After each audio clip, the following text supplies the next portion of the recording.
told you I wasn't stepping to. I ain't disrespecting you, son. You wanted to be one way. What?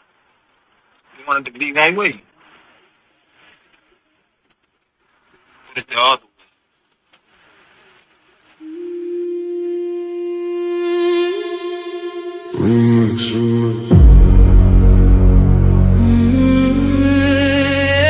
Yeah. Funny how everybody loved debate till the judges say they lost. Funny how everybody claim they want smoke till the scorecards come across. My name is my name. Everybody gangster when the verdict go their way. Taking victory laps, posting on social media all day. But let them catch an L, now the judges all corrupt. Now the rules wasn't fair, now the platform messed up. When you won, it was justice. When you lost, it was rigged. When the spotlight was on you, man, you danced a little jig. Funny how the narrative changes overnight. You a scholar on Monday, by Tuesday ready to fight. Y'all don't want accountability, you want applause. Want championship treatment without championship flaws. See, debate ain't about feelings, it's about evidence, argument, and skill. Sometimes you climb the mountain, sometimes you fall down the hill. You want it to be one way, but it's the other way. but it's the other way. When you win, it's all love. When you lose, it's another day.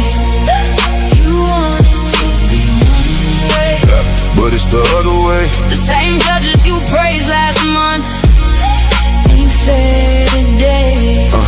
You want it to be one way, but it's the other way. the facts don't bend for feelings, no matter what you say.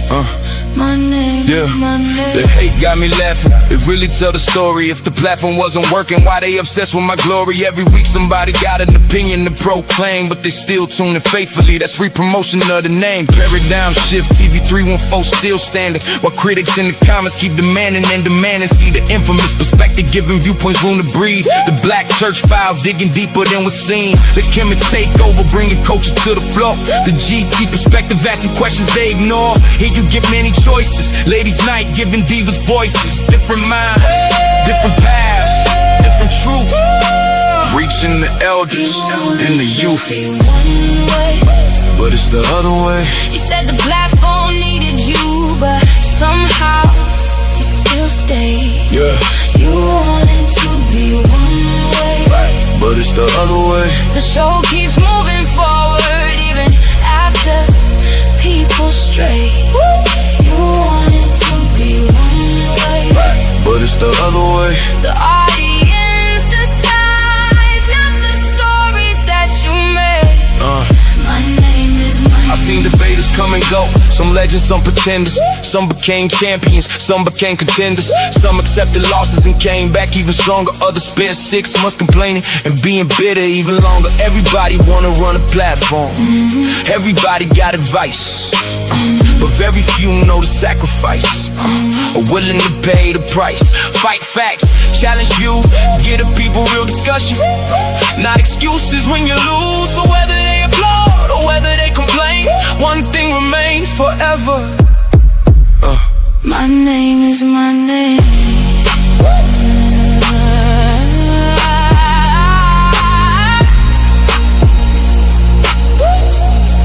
You wanted to be one way, But it's the other way. my name is my name.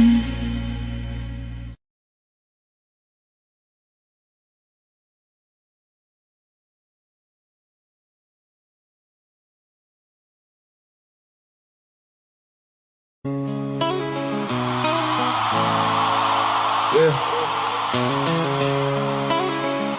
Ain't this what y'all wanted? Now you talking like enemies. That's crazy. Fake online friends lead to bitter ends. Stop me when I'm not saying what's true. Did not give credit where it was due.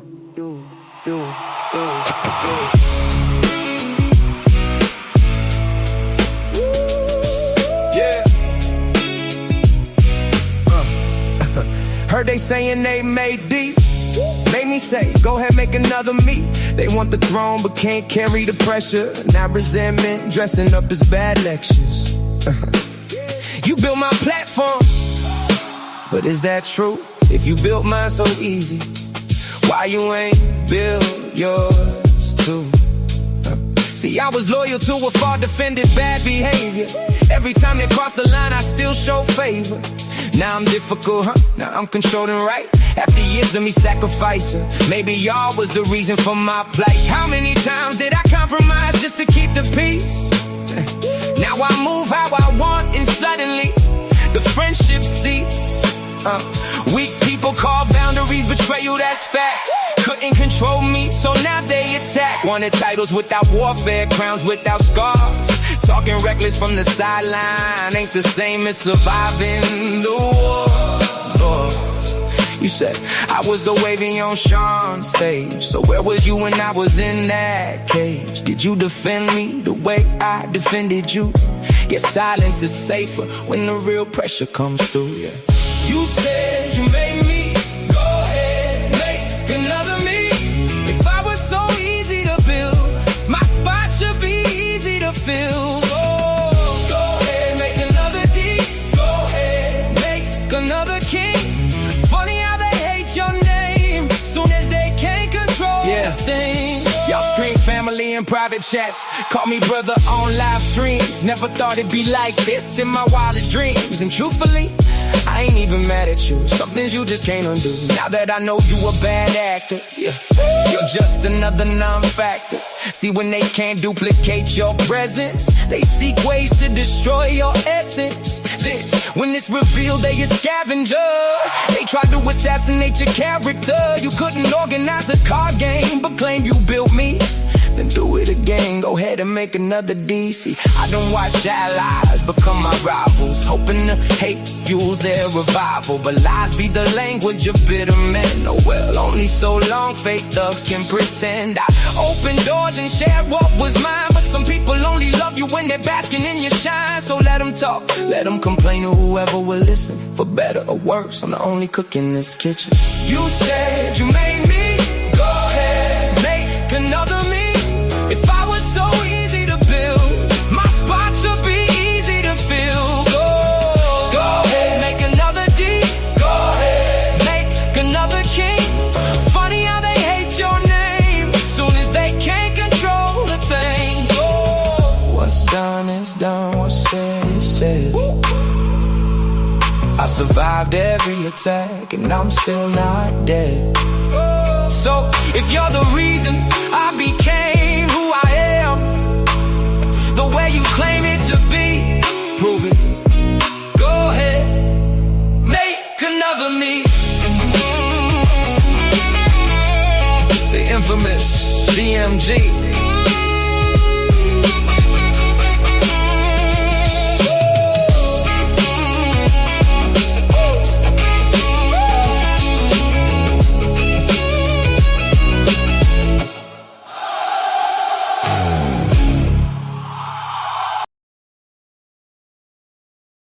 Hey, welcome to Paradigm Shift TV 314. This is your brother, the infamous DMG.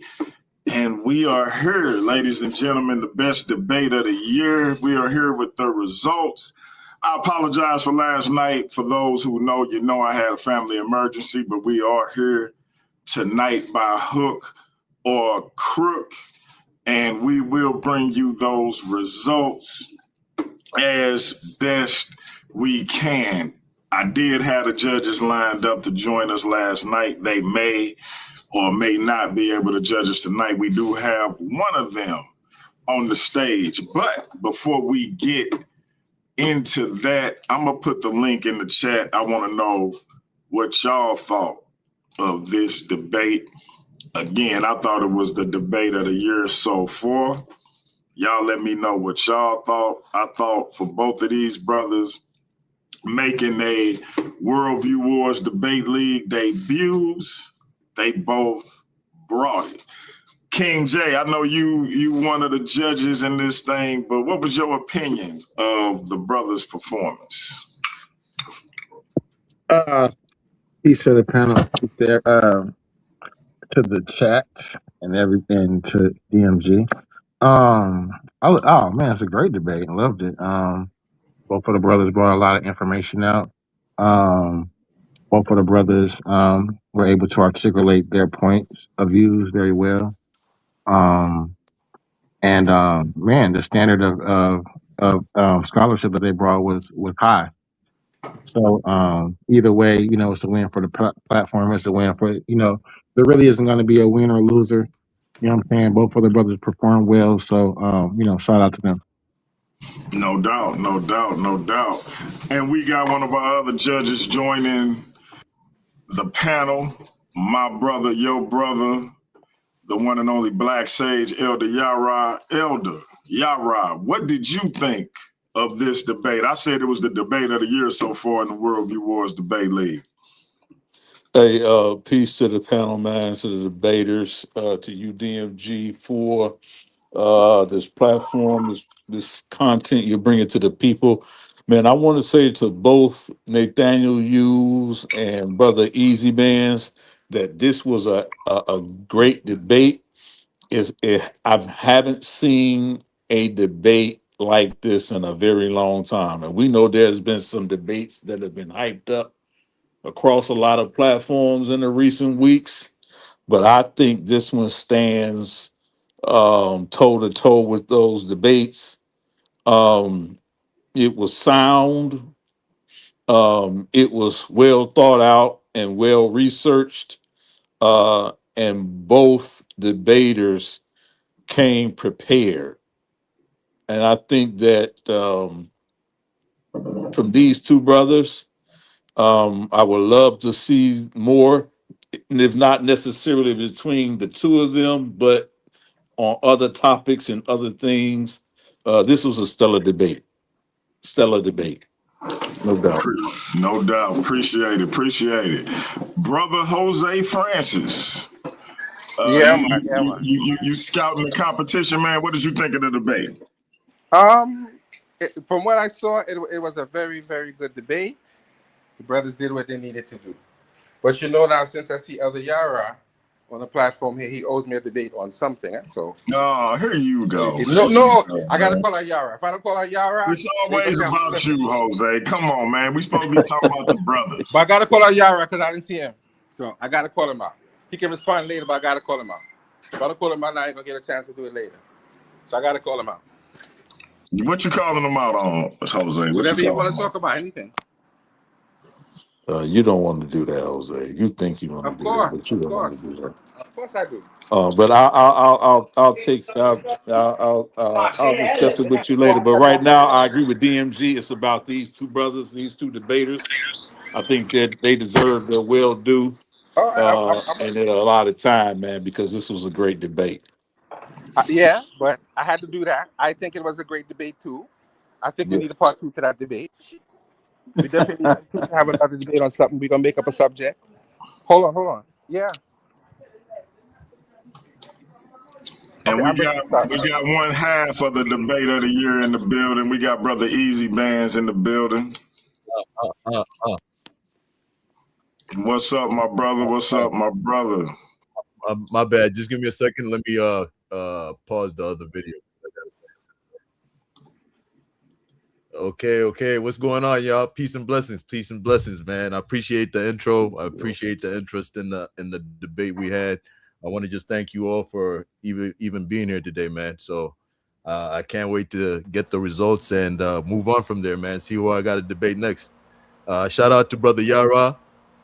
Peace, King J on the panel. Yeah, infamous DMG. You already know my brother respects. Shout out to you. And Jose, what's up, man? I see Nathaniel Hughes is in the building too. Shout out to you, my brother. What's up, Easy Bandz? What's up? What's up? What's up? Elder I don't Yara, know what's who to going pick on, in the man? You debate, good? but good luck to both of you. Hey man, I'm blessed, man. I appreciate you, man. Shout out to both of you debaters, man. Peace and blessings to y'all, family. Thank you. Thank you. Great debate. I appreciate y'all work, man. I appreciate the work both you brothers put in. Thank you, man. Appreciate that, man. Nathaniel Hughes, how you feeling, fam? I'm doing all right. How everybody doing, man? Salam alaikum. Peace to everybody on the panel. Alaikum Peace, my salam. brother. Peace. Uh, um, How you feel about the debate, Nate? I feel great about it. I think we had a good time. I feel like we had a great debate. No doubt, no doubt. I'm calling it the debate of the year so far, Nice. especially as it pertains to worldview wars. I can't speak for other platforms, obviously. I think Sinetta would have something to say with regards to Jabari and Reggie debate, but as far as worldview wars, I'm saying it's the debate of the year. I think It that's looks like. Oh, go ahead, my brother. I think that's the first time that topic has been debated, huh? I think so. I think so. It definitely was on my platform. I haven't seen it debated in the community, period. Somebody would have to tell me otherwise, but I haven't seen that debated in the community since I've been a part of it. No, I think that was the first time that topic was ever debated. I'm with you on that. I haven't seen it debated before, so I think that is the first time. Yeah. It was that was a great topic, and it was an excellent debate. It don't look like we're gonna have other people jumping up to give their opinions. I wanted to give them an opportunity to give their opinions on the debate, and I was stalling because I do have a judge who had to work tonight. He wasn't sure if I was going live because of what happened last night with my little bro. So I am trying to wait on him to give his decision. Now, we may not need it if these two brothers who we have on are actually in agreement, but in the event we do, I was trying to give him some time to get that in. But I think since nobody else is hitting the link, we're gonna go ahead and get right to it. I'm gonna start with our esteemed elder, the Black Sage. Let us know, man. Who did you have taking it? Why, et cetera, et cetera. Break it all down for us. Yeah, no doubt. If you want to share your screen, let me know. You know what? I'm having trouble, man. That's why I'm here on my phone, and I sent you sort of my breakdown. So if you could share it, that would be good because I want the brothers to know that I did thoroughly listen to that debate, and I heard both sides of that debate, and I only judge by the rubric that you sent DMG in regards to Worldview Wars Debate League and how a debate should be judged, right? Just a little bit of a background, like I've judged a number of debates in this community over the years, and yeah, you can start right there just with that first slide, and this was a great debate, and I think both of the brothers came prepared. And one thing I don't do is try to re-debate the debate as I'm judging the debate, right? So that's never my my take when I'm judging a debate. So if you go to the next slide for me, DMG.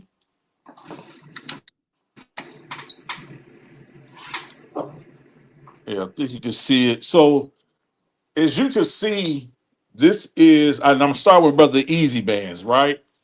Shout out to Brother Easy Bands for an amazing debate. And the topic was, is there really an Islamic dilemma? Right? And I do think that with these verses that Easy Bands brought out, I think he held solid to his premise, right? And he showed here in the Arabic script, and he talks about how the uh, uh, teachings of the gospels that we see and read about in the scriptures versus the Injil, they are not one and the same, right? And he clearly showed the distinctions using these two particular verses. And as you see, these are screenshots of the verses they presented, that he presented. So when he goes to, I think this is Ibn Qatar, he used right here the Almighty. Y'all correct me right on that, brother Easy Bands. Can you talk a little bit about these two verses in the Quran here that you brought out, Yeah. brother Easy So Bands? thank you. All right. So basically, the premise was that there is an Islamic dilemma. That's what I was arguing, and I brought up these verses to show that in the Quran you find commands from Allah to even Muhammad, which is 1094, as you can see, the one to your right. It Mhm. says, if you, O Prophet, are in doubt about these stories that we've revealed to you, then ask those who read the scriptures before you. And that term scriptures is actually the book before you, Kitab. I clicked on it while, we were debating and you guys saw it said book. And then the truth has certainly come to you from your Lord. So these are basically confirming that the people that hold the previous scriptures have something that came from Allah and he verified it. And then the next one is saying that we ordained for them in the Torah a life for a life, an eye for an eye, a nose for a nose, an ear for an ear, tooth for a tooth, and for a wound equal retaliation. And that's the one I think you're talking about, where you say Mhm. you find that it's almost like a copy of what you find in the Torah, right? So That's basically, correct. yeah. So basically, this is also proof that the teachings you find within the Torah were verified by Allah, who claimed that He's the one that gave them, and even paraphrased a verse from out the Torah. So this is just basically confirming that the books that came before, or the scriptures that came before the Quran, were actually legitimized by Allah, right here in the Quran. Yeah, absolutely. And I thought that was a great point to support your opening and your premise. Can you go to the next slide, DMG? We still on brother Easy Bands, right? Yes, And these are the verses in scripture and Torah that he used to support that. So can you go over these three, DMG? I'm sorry, Easy Bands. You had yes, sir. more, Yes, but sir. I think these were the pertinent ones for me. Yes, these are specifically for the verse that we just read from the Quran, speaking about an eye for an eye, etc. So we have Leviticus 24:19-20, and it says, anyone who injures their neighbor is to be injured in the same manner, fracture for fracture, eye for eye, tooth for tooth. The one who has inflicted the injury must suffer the same injury. That's, it's almost verbatim what we just read. And then we have Deuteronomy 19:21, says, show no pity, life for life, eye for eye, tooth for tooth, hand for hand, foot for foot. And then we have Exodus 21 verses 23-25. But if there's serious injury, you are to take a life for life, eye for eye, tooth for tooth, hand for hand, foot for foot, burn for burn, wound for wound, bruise for bruise.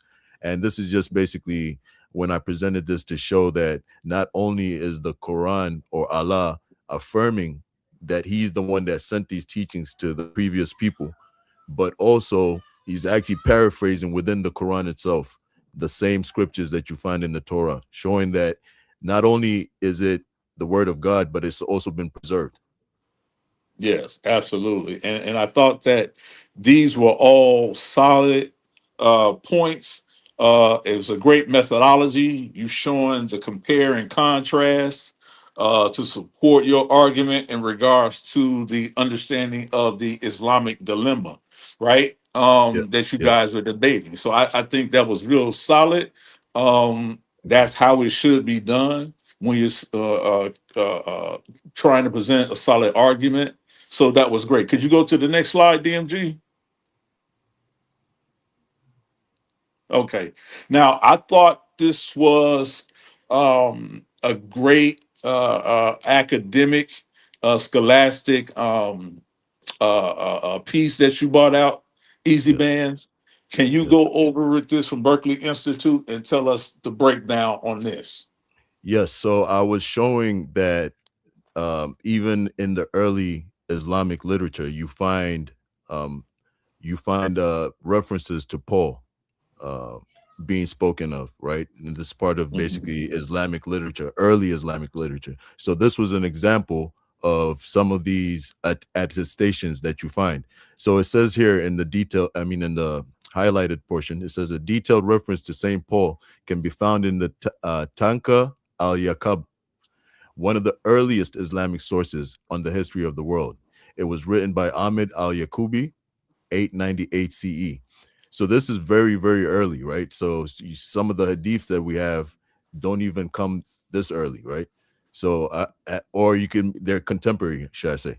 An Abbasid era historian and geographer with Shia sympathies, he writes, they began describing the order of the Messiah and calling the people of their religion. Paul was the harshest of the people against them, and he did them the most harm. He would kill them and look everywhere for them. So he set out seeking a group of Christians in Damascus when he heard a voice calling to him saying, "Oh Paul, how long will you persecute me for?" So he panicked until he went blind. Then he came to Ananias, who prayed over him until his eyes were healed. Afterward, he would stand in the churches, mention the Messiah, and glorify him. So this right here, I brought as evidence to the fact that even in the Islamic world, Paul, in the early Islamic world, Paul was understood to be one of the apostles of Jesus. That therefore also verifying the letters that were later included into the Bible. Yeah, and I thought that was an awesome piece of academic and scholastic scholarship that you brought out. Again, still sticking with your premise. Yes. I actually learned something from that slide, so I'm going to use that. So because Ready. that's powerful. I wasn't aware of that particular um, understanding in regards to Paul Yes. and Islam and how he was viewed in that context. So I actually Yes. learned from that. So that's great. I always look to learn something from the debaters, and that was it for me. Now my scorecard I got from DMG. Can you go to the next slide, DMG? Okay. And so this scorecard, this is easy man's only, right? I kind of did the brothers separately. That's how I have to process it in my head that way. So Right. on clarity of his argument, as y'all can see, I was thoroughly impressed by my brother Easy Man's methodology and his premise, and that he stuck to his premise all throughout the debate. So I scored him a 10, and that's the highest you can score. So I gave the brother a 10. For Mm, me, just moving forward, when I judge debates, I rarely give 10s, right. but only on the opening, right? Because for me, that allows me to get in frame of mind of what you're actually want me to see and what you're trying to convey to the audience, not just to the judges, but what you're trying to convey overall. So I gave the brother a 10 on that. Um, and the second one was evidence. According to this rubric, I think I scored the brother an 8. I think that he came with very good evidence, scholastic evidence, as you saw, as well as theological evidence, right, to support his argument. So I think that overall, that was an 8. I would have liked to see him give more, and he actually did, but more scholastic evidence as he did with the Berkeley Institute alongside of the theological evidence. But I gave him a 8. I think that's a high score. So I think he did great on that. As far as his rebuttals, that Berkeley Institute article, that scholastic one that he showed, I think that was a sort of like he he landed his punch with that in regards to the rebuttals of what Nathaniel Hughes was postulating in his arguments, that there was not an Islamic dilemma. I think the brother really, Easy Bands really showed that according to the biblical narrative, according to the Torah, and according to scholastic prowess of a lot of scholars, that definitely, the Islamic dilemma actually stands, right? So I think he did good on that. As far as the chin check session, I think this is where um, my good brother Easy Bands gave up a lot of ground in the chin check session. And it was not based on the questions that he was asking, but it was really based on his energy in a chin check session. I think he lost a lot of ground to Nathaniel Hughes in that chin check session. I don't know if Nathaniel Hughes has been watching the chin check sessions, or he was studying that particular round, but he came through really strong. And I think you'll see in my scoring what that looks like. But then in the overall impact I gave to the brother Easy Bands, I gave him an 8. And so that score total came out to a 39, and based on this rubric, that scores him in a very good range, right? So I think he did an excellent job on his debate. So that was all brother Easy Bands. Now, Thank you. if you can go to the next slide, DMG, or the next two slides, I should say, and go to the next one. Yeah. So this is where um my brother Nathaniel Hughes, peace to you, family. I think that right out the gate, brother Nathaniel Hughes had it in his mind that he wanted to have a scholastic debate, right? And what we rarely see in this community is a scholastic debate from someone who comes from the Islamic paradigm. So I was really impressed with the level of information that he brought scholastically to this debate, to this argument. It gave a different flavor from what I expected, coming from someone from the Islamic paradigm, right? So um, it was really refreshing to see him do that. And so the fight was on, right, with that. And so you see, Brother Nathaniel, if you these two sources on the screen that you have, and I'm gonna tell you what else I liked about it. He used both Christian and Islamic scholars to sort of support, to give us a real rounded view of his argument in regards to the Islamic dilemma. So, Brother Nathaniel, peace to you, fam. Can you just go over what you was trying to get us to understand with these two pieces of information right here? Um, well, when we had our little conversation before, he mentioned Mm-hmm. something about academic debate, and so I had prepared some theological discussion with him, but I thought it would be much better to show uh, that not only do Muslims disagree with the Islamic dilemma, but you have Christians who actually disagree with the Islamic dilemma. And these Mm-hmm. these are not just any Christians. These are Christians who actually study Near Eastern studies. They actually study Islam. They study the Quran, and they have a background. They're well respected. And so what I was basically showing was that scholarship doesn't respect the Islamic dilemma, and Mm-hmm. and they consider it to be anchorism. And as you can see from Dr. Ryan P. Schaffner here, he says it creates a false dichotomy, where you Mm-hmm. create a false choice where either the Bible is 100% false or 100% true. Well, the Quran is not actually saying that. The Quran is actually saying we confirm what is true in the scriptures, and we reject what is not true in the scriptures. So there's kind of a false choice being made when you say, oh well, if you say my scriptures are corrupted, then that means the Quran is false. Well, the Quran is not saying the entire Injil and Torah is not corrupted. And so I wanted to drive the point home that Muslims are not the only ones that see that, Mm-hmm. you know, Mm-hmm. and that's why I brought the scholarship that I brought. I covered some verses a little bit, but I wanted to Mm-hmm. mainly stick around what non-Muslim scholars, most of my sources were non-Muslim scholars. I had a few in there that were Yeah. Muslim, but I wanted to drive the point home that in scholarship, that's not how we view scripture. Well, I'm not gonna say we, but that's not how scholarship views scripture. They don't look at it with a bias or with a preconceived notion, and they want to get to a conclusion, so they add different words, and that's where the anchorism comes into play. Is Mhm. you have to kind of apply modern terminology on a 7th century text, and so that's a lot of what these scholars are saying. Yeah, I appreciate that, man. And I thought that was a great strategy.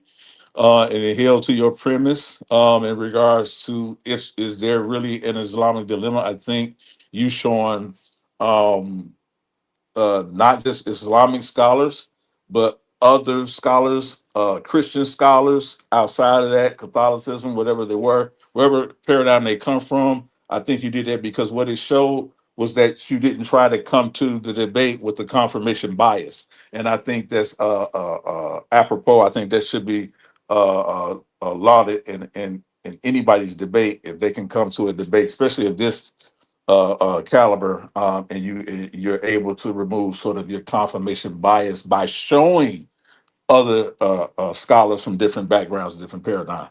DMG, can you go to the next slide for me?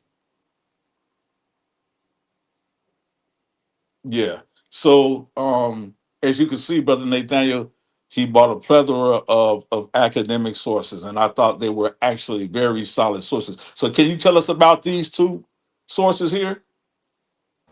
Okay, so yeah, one of them is Dr. Jeremy Butler. He's a researcher who wrote a paper, and he is a Muslim, but he Hmm. actually quotes and goes after David Wood's hypothesis. David Wood is the guy that kind of coined the Islamic dilemma, which Hmm. I want to say from the outright, I didn't bring this up in the debate, but the Islamic dilemma is actually 1,200 years old.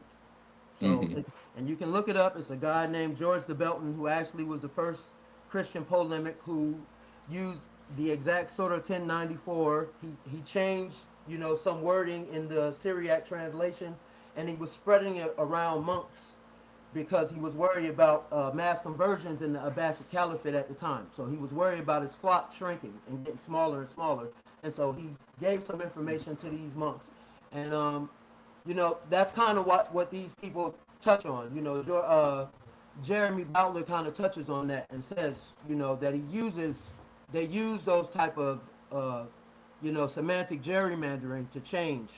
And Khalil here, Andani, is saying pretty much the same thing. And he's attesting that the four Gospels are not really considered the Injil, and which I brought out in the debate when I asked the brother, I asked him, does anywhere in the Quran, does Allah Azza wa Jal say the four Gospels are the Injil, right? And so we know that, and I don't think anybody would disagree with this, that the Gospels that are written in the Bible today actually came after Jesus. So the Quran says the Injil is something that's given to Jesus. So it wouldn't have came after him. It would have been something that he had with him or something that he was teaching. And so Dr. Khalil is actually saying that here. And he actually had a debate. I think it was with Sam Shamoon, who was another Hmm. one who pushes the Islamic dilemma. He actually had a debate with him. He also had a X or a tweet, but I didn't feel like a tweet would be appropriate for the setting that we're on, so I didn't use it. But he actually answers the Islamic dilemma quite well, and that, like I was saying, that's a part of the wordplay, is that the Quran says that the Injil is something that's given to the Prophet Jesus, and Sam Shimon and David Wood and others who preach the Islamic dilemma, you'll notice that they immediately shift from the word Injil to the Bible. And the fact is, the Bible is not mentioned in the Quran. So it only mentions the Torah and the Injil, right? And like I said, the Injil is a revelation given directly to Jesus. And so that's what Dr. Khalil and Donnie here is pointing out.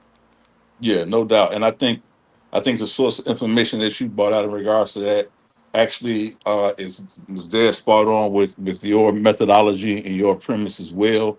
So that's why I say I think both of these brothers did an amazing job Thank you. presenting their information and supporting their argument with the information they brought out.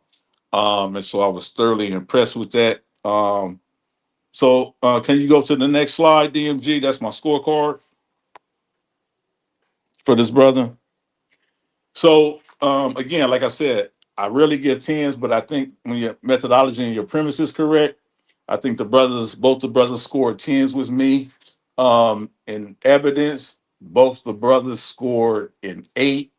I think, as you've seen, the evidence that they brought forth was second to none in regards to the methodology. In regards to the rebuttal, I scored the brother a six. I think that his rebuttals to um, Easy Bands when he was bringing out the scriptures was the Torah, and the contradictions in it was not as strong as his other arguments. So I sort of gave it that edge in the rebuttals to Easy Bands in that regards. Um, and so in the chin check session, I gave the brother a nine, and I scored brother Easy Bands a six. And I think that's where I saw the separation in this debate, because it was, for me, it was neck and neck, to be honest. And at the chin check session, I think it started at about an hour and 20 minutes. I think it started way around there, if I'm not mistaken. And then it lasted 12 minutes. So that went for Easy Bands for an hour and 32 minutes. And then the other brother picked up after that another 12 minutes. So I think for that 24-minute span of the both chin check rounds, I feel like the brother Nathaniel Hughes sort of commanded about 17 minutes of those rounds, both those rounds, right? Out of the 24 minutes total. So for me, he dominated those rounds from answering the questions. Now, it wasn't necessarily about whether or not I agreed with his answers or his responses, either ones. I think his just command of the rounds overall. Because at one point, DMG comes in and he has to sort of remind our good brother Easy Bear, say, hey, look, if you need a timeout, you got to use your timeout. And then he started giving us some examples of our brothers, Steve Calabaris, I think his name is, or Silky D, whoever he is, and saying, hey, look, he's the best at using his time in these rounds. And I think Nathaniel use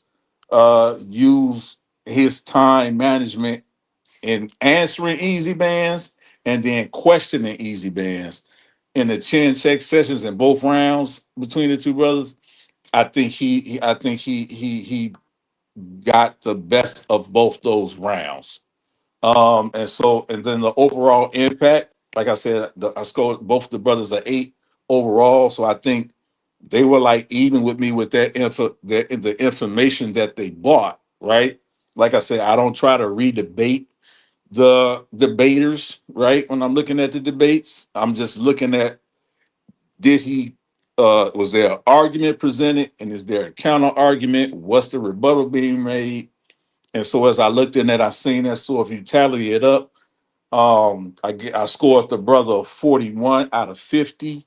That puts him in the excellent range, which I think is appropriate as well. So if you go to the next slide, DMG.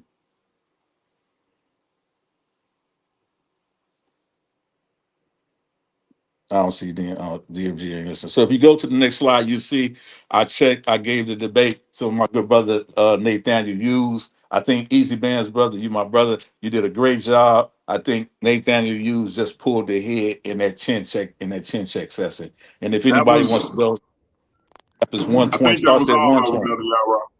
You said what? I think that was all of them. Yeah, that's it. That's the last one. Yep, that's the last one right there.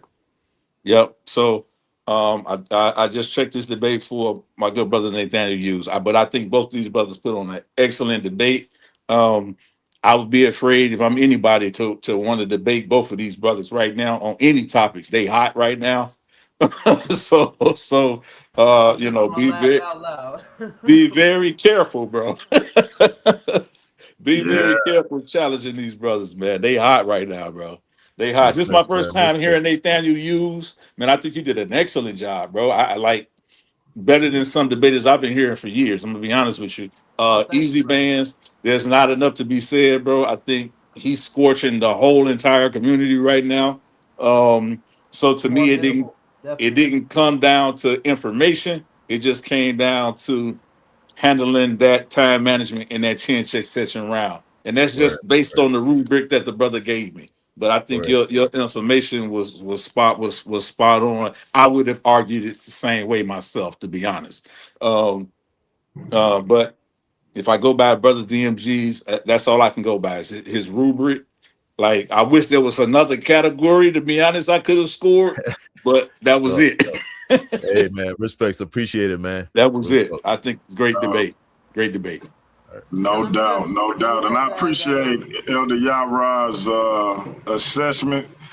I'm gonna start with Easy Bands. What did you think of Elder Yara's assessment? And then we'll go to Nathaniel Hughes. We'll get some commentary all around, and then we'll go to King J. Well, I respect it. You feel me? Of course, I think I won, right? So I disagree with the conclusion, but I respect it, man. Real talk. I'll just leave it there. No doubt, no doubt. Nathaniel, he went your way. What did you think of the assessment? And before we move on, tell us what you thought. I think it was a very good assessment. It was neck and neck, and I knew that once I got to the chin check session, so I kind of turned it up a little bit. And I left that part open where I had just kind of like freestyle some questions that I had written down during the debate. I just want to say to Brother Easy Bands, I want to thank you for taking this debate, bro, because I learned a lot from all my research in doing this debate. Word. Same here, man. Respects And to you, so, bro.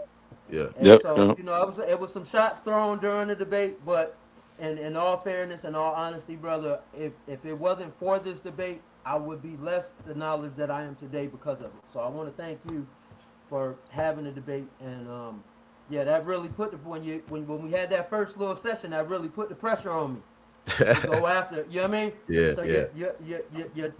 your game and work, because that's what my mindset was when I went into the debate was, I got to step this thing up. I can't just come, speaking some Arabic phrase and expecting people to understand me. So I had to come a different route. So I want to thank you, brother, for accepting the debate because, like I said, I'm with more knowledge now than I was a few weeks ago before we started this. Word. I appreciate you too, man. Likewise. Thank you as well. And we edified. Hopefully, we educated some people, and the next people that'll carry on this debate, we'll even go deeper in it, right? So yeah, that's yeah, exactly I thank you for the opportunity as well, man. Yes, sir. All right. No doubt, no doubt. Brother Jose, what did you think about the brothers' assessment and how it played out? It was very professional, and I take my hat off to the brother. Neither one should You super low, bro. You super low. What I'm saying is I respect the brother's assessment of the debate, and neither one should feel bad because it was close. So that's a good sign. I'm just waiting to see who they're going to debate next and how that's going to turn out. That's what I'm waiting on, because I know Nathaniel Hughes has some kind of debate. All right, we got another judge to get to. So without further ado, let's go to King J. See what he thought about this epic contest. King J, talk to us. Definitely was epic. I judged a little different than the brother Yara. I gave a little higher scores. But if you could show my scorecard, and I can go from there. Let me bring that back. Give me 1 second. And I have one question for both of the brothers. It's basically the same question I posed to both of them. in a moment.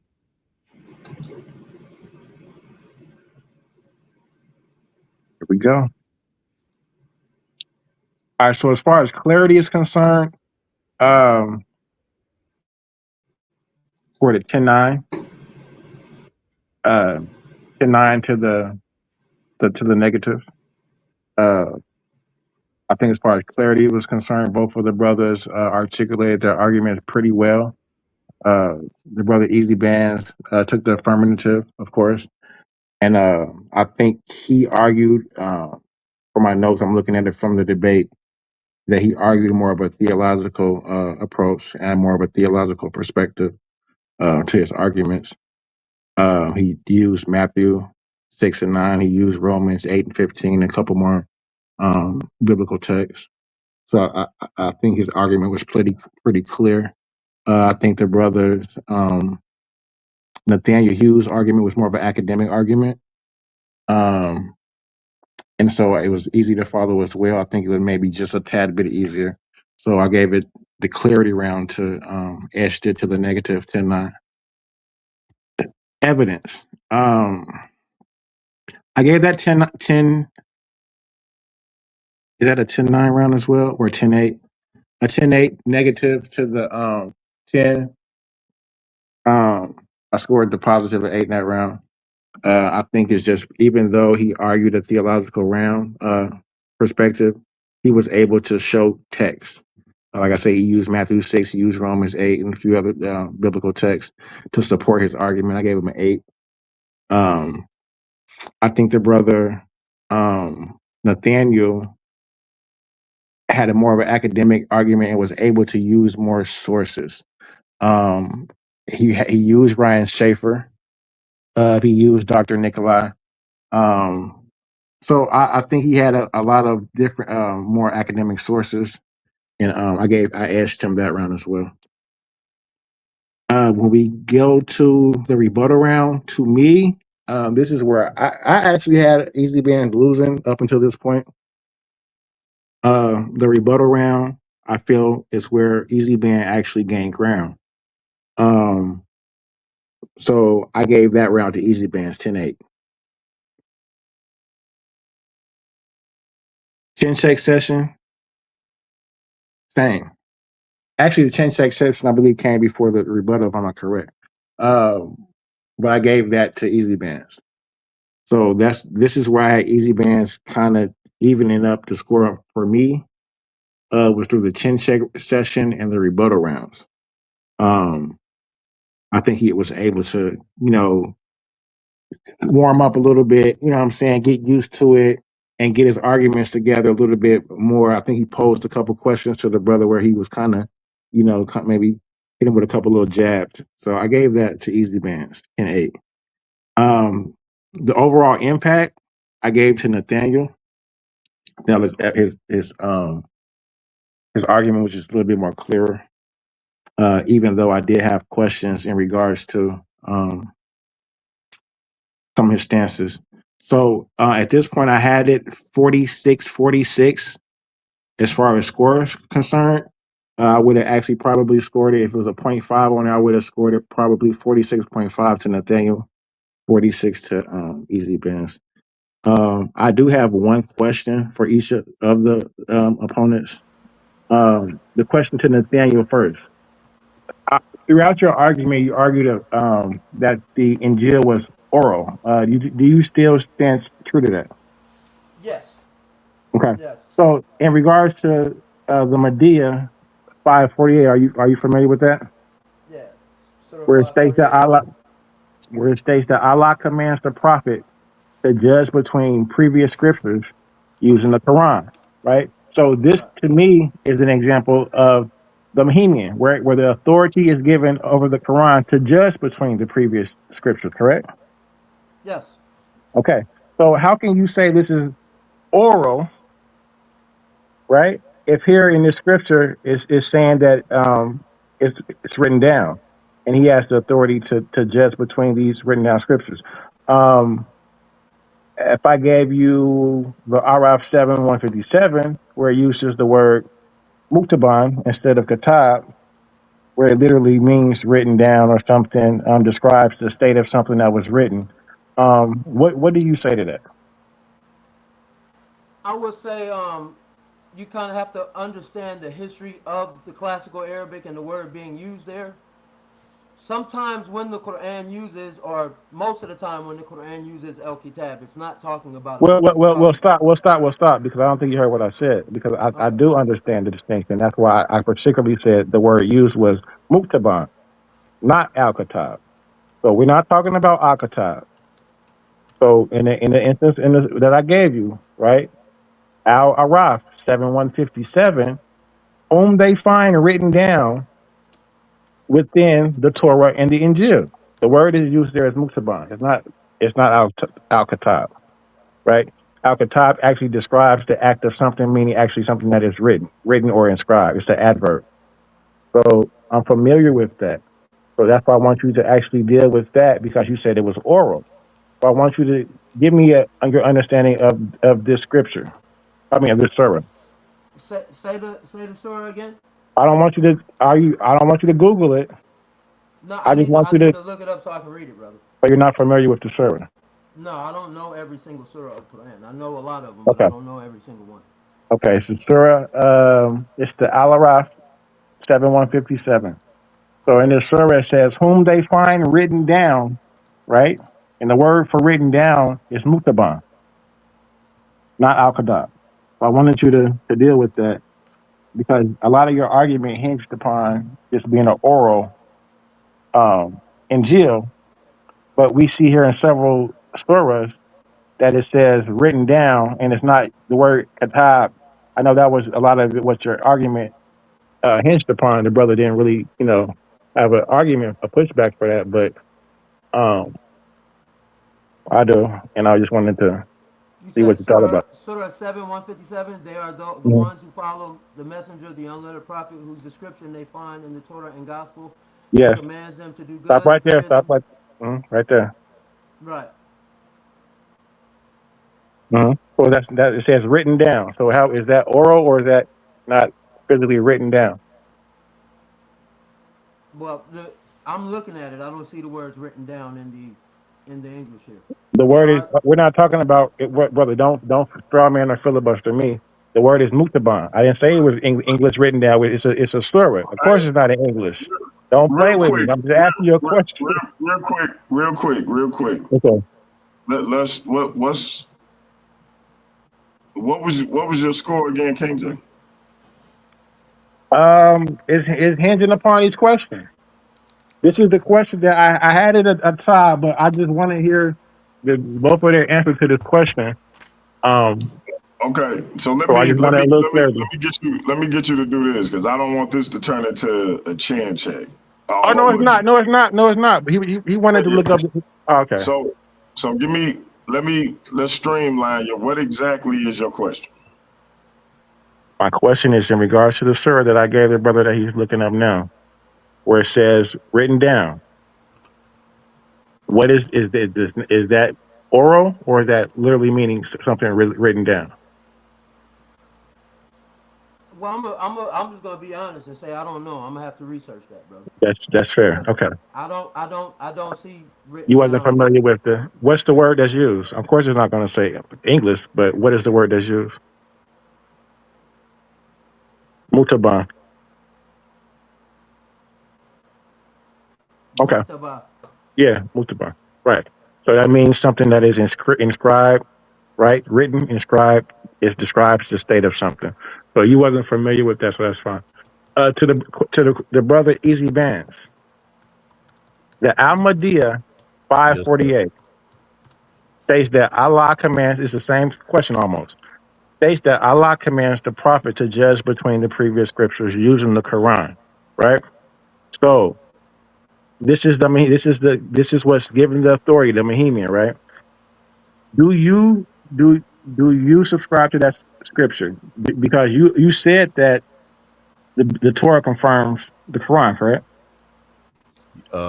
So you said the Torah confirms the what? The Quran? No, I didn't. I said the Quran confirms the Torah, but what you find in the Torah actually rejects a gospel like the Quran. Did you say something about there was a prophecy of Muhammad in the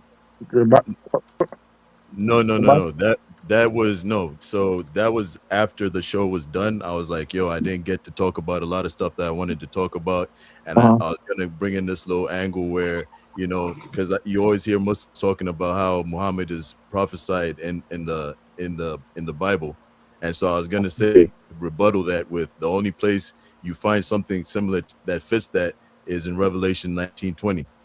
Uh-huh. But if I could just comment on the word that you're talking about, it's called maktubin, Uh-huh. and I actually you find him written in the scriptures, Uh-huh. Uh-huh. and I actually even on the same day within the debate, I actually rebutted that. I showed Uh-huh. scriptures where it showed that it's a book, it's a kitab, and Right? then also the people are called the people of the book as well. I said that during the debate as well. That's Now, fair. Now, now, to the, now, to get to your question, you said that it's a Muhammad, right? yeah. That the Quran is sort of a Muhammad. So For this, for now, this, for this particular surah, the Al-Mahdi 548, so it states that it gives Allah is giving the prophet the right to judge between these scriptures, that the previous scriptures, which would be the Torah. So, 548. Let me so let me it. just get it. Uh-huh. So it says, "We have revealed to you, O Prophet, this book with the Uh-huh. truth Uh-huh. as a confirmation of previous scriptures, Right? and a Muhammad over them." Yeah. Right So there. judge, yeah. So judge between them by what Allah has revealed, and do not follow their desires over the truth that has come to you. To So, each so of you, so it's saying this, right? To each uh-huh. of you, to each of you, we have ordained a code of law and a way of life. If Allah had willed, this is very important. So it's still affirming each of them. So it's saying to each of you, we've ordained a code of law and a way of life. If Allah had willed, He would have made you one community. But His will is to test you with what He has given each of you. Uh-huh. So compete. So, and this is the most important part, which I mentioned in the debate as well. It says, so compete with one another in doing good. To Allah you will return, then He will inform you of the truth regarding your differences. So Uh-huh. it's not saying that, oh, throw away parts of the Torah or throw away parts of the Injil. What it's saying is, I've given you all your own laws and way of life. Compete in your own ways. I didn't will for you to be one community. Compete with each other in goodness. And when you return to me, I will let you know the truth regarding the differences. I remember I answered this during the debate. So you don't think that is giving um, the Quran the legal authority over the previous text to edit as needed as sees fit. No. So it's not, it's basically it Allah in here over and over. What do you call it? Commands the Jews actually to follow the Torah, commands the Christians to follow the Injil, the gospel. And then it also talks about, remember I touched on this as well. It talks about how he talks about and everything else that I gave you in terms of Mm-hmm. Christians. So Mm-hmm. when he tried to say it didn't talk about the four gospels or it doesn't talk about the 27 books or whatever, it literally says and everything else that I gave you Okay, to the so that's all I Christians. need from you. All So right. yeah, that was that question I wanted to pose because I really had it as a tie. Um, and that question was the question that was going to be the tiebreaker for me. Um, in regards to who had better answers to that question. Um, the brother Nathaniel just in the moment didn't wasn't familiar with it. He had to Google it. So it may have hindered his argument in regards to suggesting that the Injil was something that was oral. I think that Easy Band won that argument. I would give it to Easy Band. All right. So King J gives it to Easy Bands. Elder Yara gives it to Nathaniel Hughes. And our alternate judge is unavailable.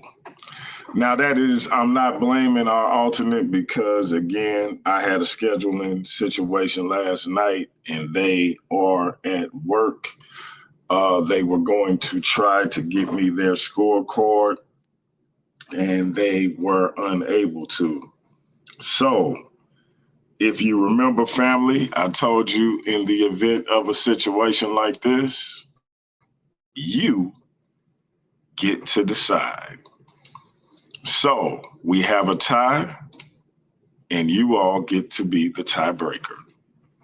So, we have one judge for Easy Bandz, we have one judge for Nathaniel Hughes. Cast your vote so we can see who will officially get their first win in the Worldview Wars Debate League. We knew this was going to be a close one. It was an epic debate. I'm again saying it was the debate of the year. The poll is in the chat. Cast your vote. Hey, King J, I want you to take a look at the screen because sometimes wishes come true. Mm-hmm. Yeah. So you I see wish my that? So because it was so close, JJ. I had it as a tie, and I had this question written down, and I said that this was a question that whoever answered this question and gave the best clarity on it, I was going to edge it to him, and I think Easy Bands did that. The brother Nathaniel wasn't familiar with this server, um, and that particular word mutaban. His argument hinged upon al-Kitab a lot in regards to oral and giving a theological different answer. I mean, linguistic answer definition to al-Kitab. So I gave it to the Easy Pants. and I think though, this was, I mean, I could easily leave this as a draw. I mean, I feel like this debate was that epic. I don't think the brothers would be satisfied with that. But I would not feel at all a way about leaving this thing as a draw.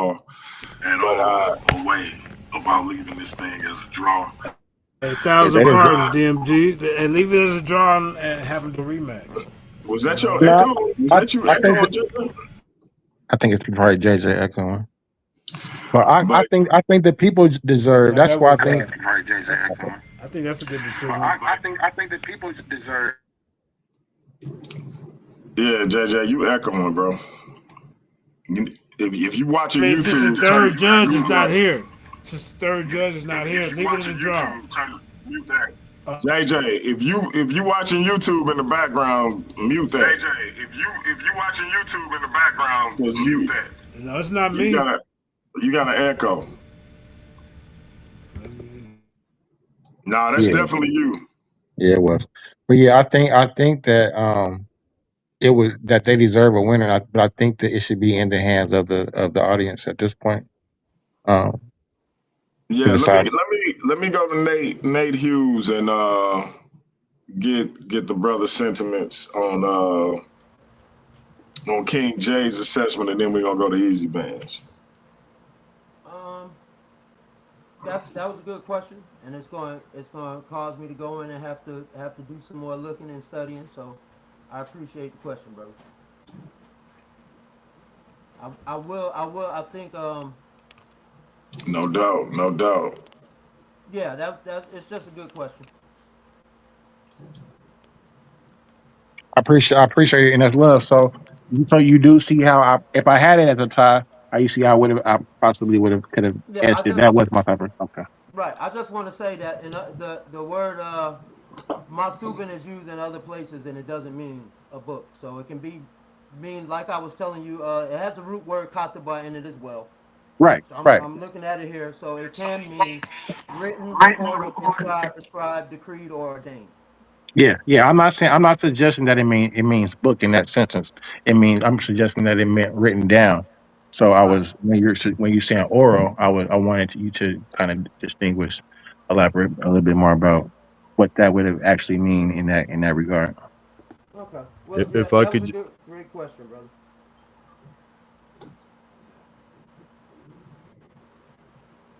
All right, listen, we're gonna leave the poll open for another 10 minutes, family. Please cast your vote. We're gonna leave the poll up for another 10 minutes. Easy Bandz, it's on you. Minutes. yes. Easy So Bandz, it's on you. if I could just quickly just add to that what you just said to the brother. I even showed within the debate. I showed the one hadith where Muhammad gets up and places the Torah on his cushion seat, right? And he says to it, "I believe in thee and the one that sent thee." This is a Sahih Bukhari. I think it's Sahih Bukhari, if I'm not mistaken. No. Sorry, my bad. It's not. But anyways, I did basically bring out that hadith that touches on that subject to show that the Torah was actually a written thing. It even says that in one other part, it says what you find between their hands, what they have between their hands, or whatever it may be. So it was actually surprising that he brought that up as an argument, because it's well known. I don't think you'd find any Islamic scholar that would argue that the Injil was not a book, or the Torah was not a book, or scriptures written down. So that was new. It was kind of off. But in terms of the debate and how you graded it, once again, I respect it. That's your opinion. I obviously think that I did a lot more to show my evidence using actual primary texts rather than conjecture, because with the scholars that he brought, a lot of it was just conjecture, right? There's one guy that was debating Sam Shamoun, and he presented his side of the debate and not Sam Shamoun's side of the debate, so to use that as evidence in a debate, I find is a little bit weak, but it is what it is. I find that with the primary text that I brought, it did more than enough to show that Allah actually confirms that he's the one that gave the Injil and the Torah to the Jews and the Christians and whatever else in the book. He talks about the Zabur as well, which is the Psalms. I showed where, he even paraphrases these books, right? So you can go and literally find the verses that he's paraphrasing.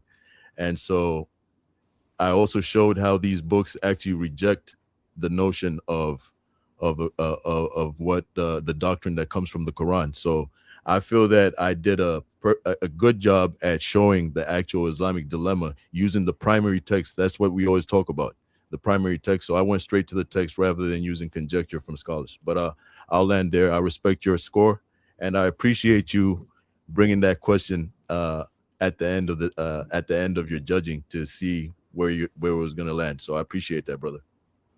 That's love, and it definitely hinged upon that. I just wanted some clarity. Right, respects, man. Yeah, but I think maybe y'all should go back and forth a little bit while we wait for the poll. Just talk about what y'all think about the debate and what y'all got going on.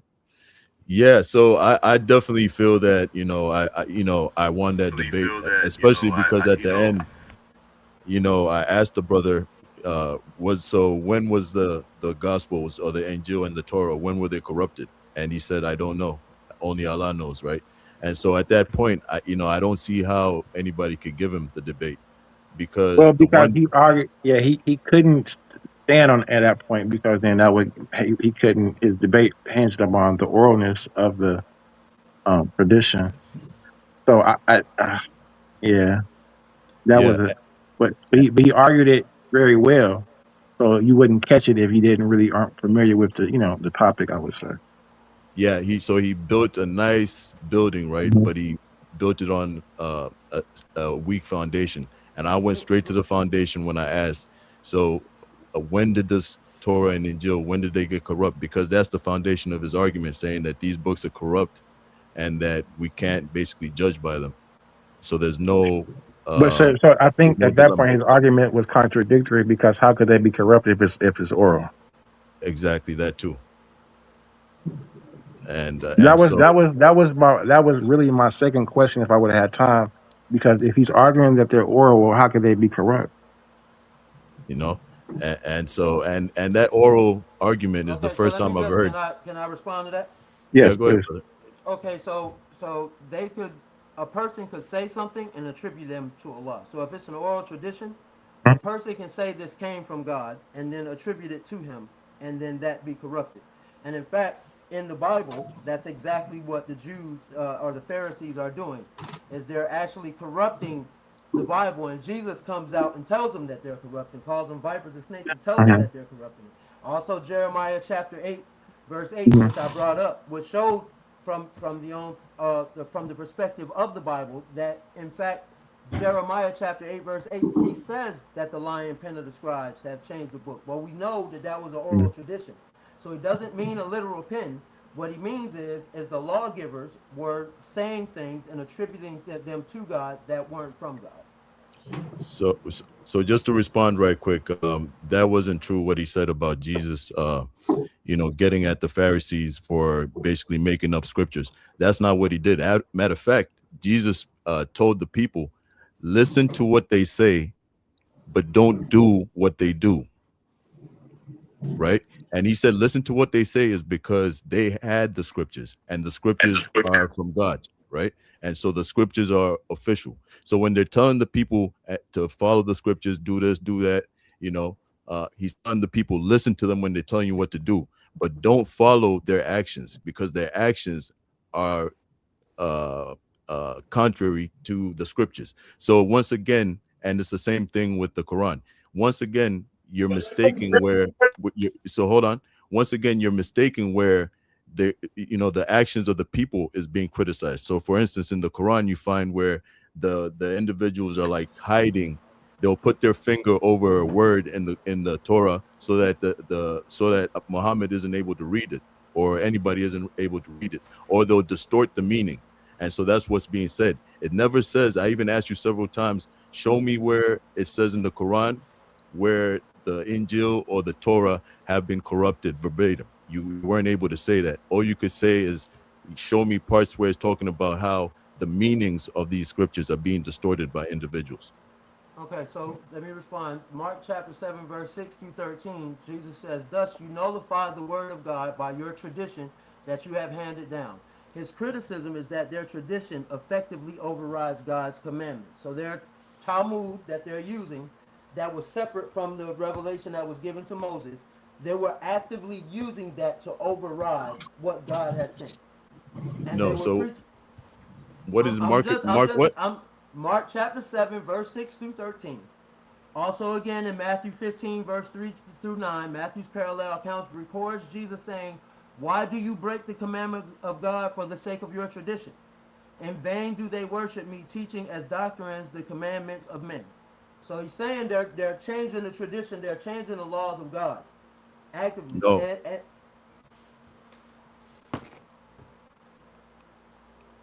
again, Matthew 5, So, chapter 17, verse 20. Do not think that I have come to abolish the law. I have not come to abolish them, but to fulfill them. He then calls for righteousness that exceeds that of the scribes and Pharisees, implying they have failed to uphold the law properly. So this is basically what I'm saying, how he's taking these verses out of context. He's not saying that these scriptures or they're changing the scriptures. That's not what he's doing. Never in no part that he just read. I know it sounded good and he's a good orator, but nothing he So, read it said, hold on, nothing he go read ahead. said that the people are changing the scriptures, changing the Torah or anything like that. So let me just read you Mark 7, 6 to 7. He replied, Isaiah was right when he prophesied about you hypocrites, as it is written. Okay, as it is written. These people honor me with their lips, but their hearts are far from me. They worship me in vain. Their teachings are merely human rules. So he's talking about the hearts of the people, their actions, right? He's saying the lips honor me, right? They're reading the scriptures of what's written, etc. They're following the Torah, etc. right? The lips are doing that, but their hearts, their actions are contrary to what the scriptures are teaching. That is what Jesus is chastising them about. He never ever says anywhere that they have changed the scriptures, like they've Okay, corrupted the scriptures.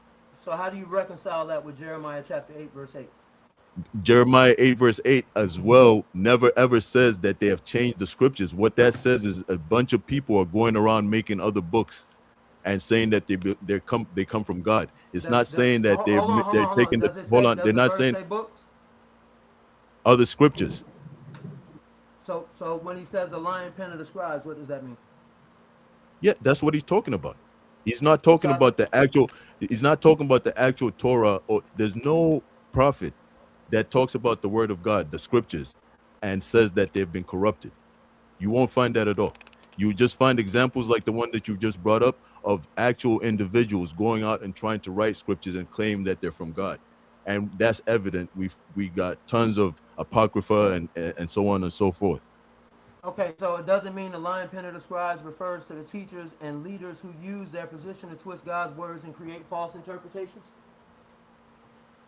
But that's what it's talking about. It's not. So hold on. So hold on. Hold on. Hold on. Precisely my point. I believe that the Torah is an oral tradition. All right. Real quick. Let's do this. Easy Bandz. Finish your thought, and then we're gonna go to Nate and get him, and so that way y'all both have equal time. Yeah, so nowhere there, even what he just read out just now, right? Nowhere there does it say that the scriptures themselves, the Torah, the Psalms, the prophets, any of that has been corrupted. What it's talking about is people in power or people that want to gain power going out writing their own scriptures and claiming that they come from God. Or either that or reinterpreting the scriptures as they are and then bringing a different meaning to it, distorting it, and then preaching that different gospel. That's what it's talking about there. It's not saying the scriptures or the prophets have been corrupted at all. All right, let's let Nate respond. Okay, so what it's saying that they were creating false interpretations of the scriptures. So my argument is that this is an oral tradition, and that they're actually misrepresenting that with their own mouths. So hold on. So I'm not arguing that they're actually writing things in the book, right? And to the brother King J's point, right? How could they be if I'm saying it's an oral tradition and history is saying there's an oral tradition, there are no books, right? So in Jeremiah's time, they're not walking around with a bunch of books, are they? So what they're doing there is they're saying things and doing things and misrepresenting the actual revelation that was given to Moses. And that's my point, brother. No, so they had scriptures, all right? And the thing is we have archaeology to back us, right? We don't need to just go off of, assertions like you're making to say that all this is an oral tradition that has lasted for thousands of years, and it's just been an oral tradition. We actually have manuscripts. We actually have a trace. We actually have archaeology that backs what we're saying. All right. Unlike the Quran that makes claims that it can't back with archaeology. Okay. When we talk about Capernaum, we have archaeology that has discovered Capernaum. We talk about some of the pools, like the pool in Bethesda. We have archaeology that shows where Jesus was and where he was preaching. The Sermon on the Mount, we know where that's at. These are important things. The Capernaum, like I said, the fishing village where Peter and them that were based. We have that. We have the letters that were sent to different churches in different countries. We have manuscripts from Egypt showing all this stuff. We have Greek texts showing the old, the Torah, etc. For you to argue that this is an oral tradition is not consistent with even history, even the archaeology that's available, and we've got mountains of it, and so it's just a hypothesis that you're coming with that's not even supported in the Quran. It's not supported with the Torah. I've showed you guys where the Quran literally paraphrases the Torah, almost verbatim. All right. And then I've showed you the Torah itself where it's saying these things. These things are written down. We've showed you, even King James just brought down Maktubin. We've showed you in the Quran where it says the people of the book. Okay, so this argument about it being oral doesn't make sense. And then when we talk about how the Bible, you talk about the Injil was corrupted. I asked you, when was it corrupted? You said, I don't know. Where's the original copy so we can tell that this is a corrupted version? Okay, You said, I don't know. So we have original manuscripts from the time of Moses. Are you saying that we have manuscripts from the time of Moses? No, Which would but been we the have. Torah that, hold on. Which would have been the Torah that Jeremiah was talking about?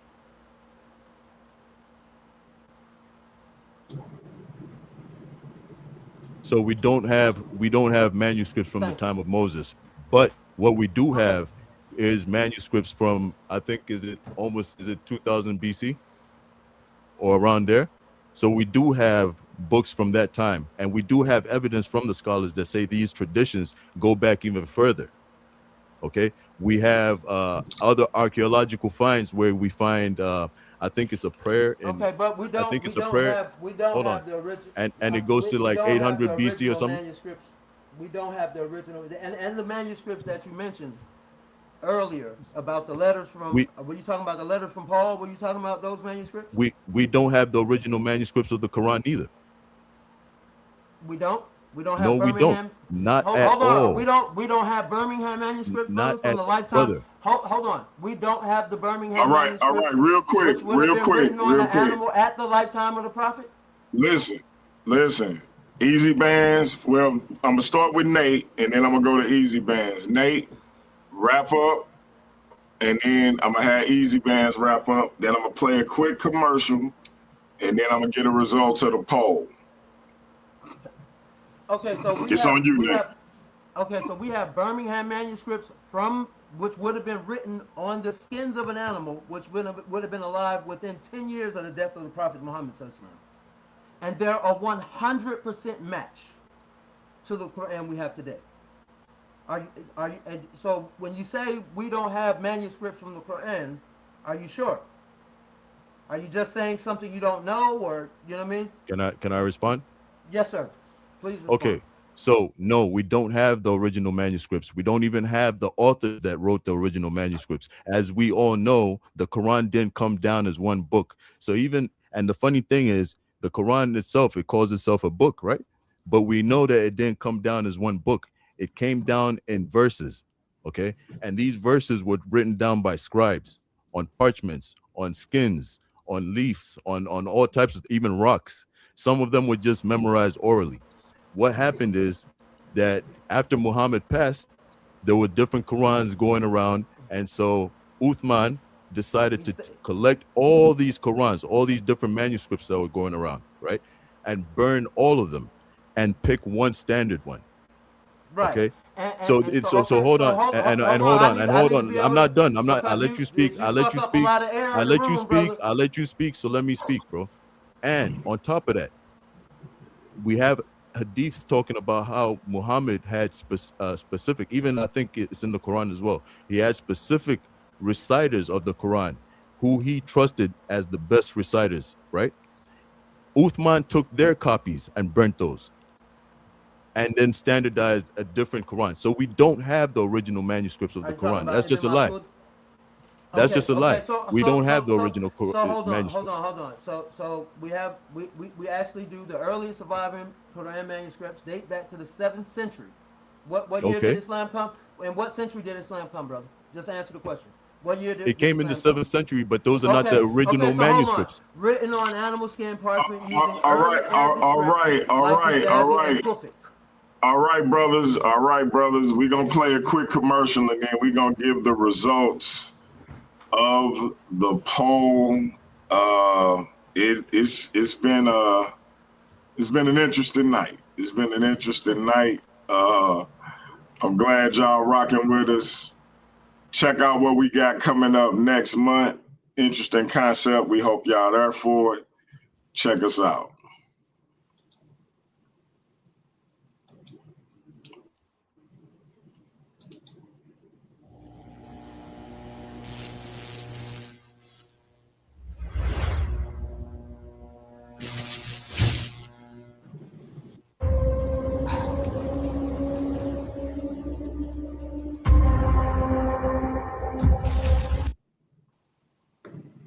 There can be only one.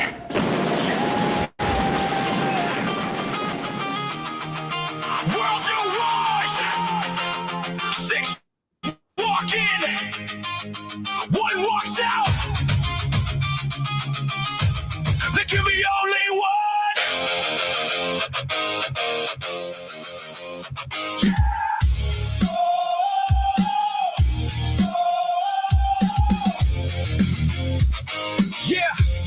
Yeah. 6 minds ready, 6 hearts collide. No place to run, nowhere to hide. 3-minute rounds, every second counts. Truth gets tested when the pressure mounts. Random topics, no time to prepare. Sink or swim, better meet us there. One judge watching every single move. Win this battle or you got nothing to prove. No second chances, no replay tonight. One mistake, you're out of the fight. There can be only one. Stand your ground until it's done. One by one they fade away. Only one survives the day. Fight for the goal. Fight for the name. The big man is calling. Remember that name. Every argument forged in the fire. Every contender climbing higher. Single elimination, everything's real. Every word becomes another weapon to wield. No excuses, no looking back. Every debate is a full on attack. Last one standing earns the right to chase championship gold beneath the lights. Clock keeps ticking, 3 minutes go. Random resolution, still the show. Affirmative, negative, doesn't matter now. There can be only one. But takes a final foul. Pressure on, better hold your nerve. Championship moments have to be earned. All right, man. Y'all heard it here. There can be only one. Last argument standing. Night 1 is going to be Big Hemi versus the Kemet Infomonger. I call him Mr. Cab because I be messing up his last name.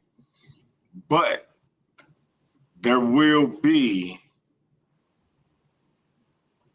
either a new social media champion or Big Hemi will retain. That's night 1. Night 2, it was going to be 6 men, but now we are extending it to 8.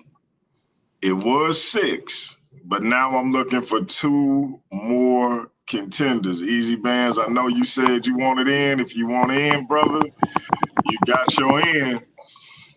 But we need 2 more contenders for last argument standing. The winner will receive a title shot at Debate Mania number 2. We got Step Into the Light, none other than the queen herself, Light Brown. Talk to us, sis.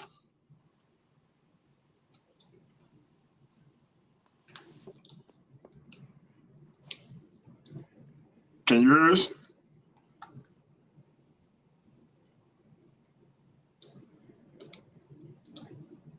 I love sis on twice. Hold on.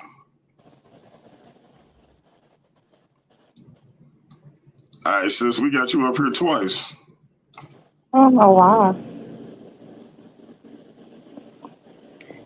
All right, what did you think of the debate?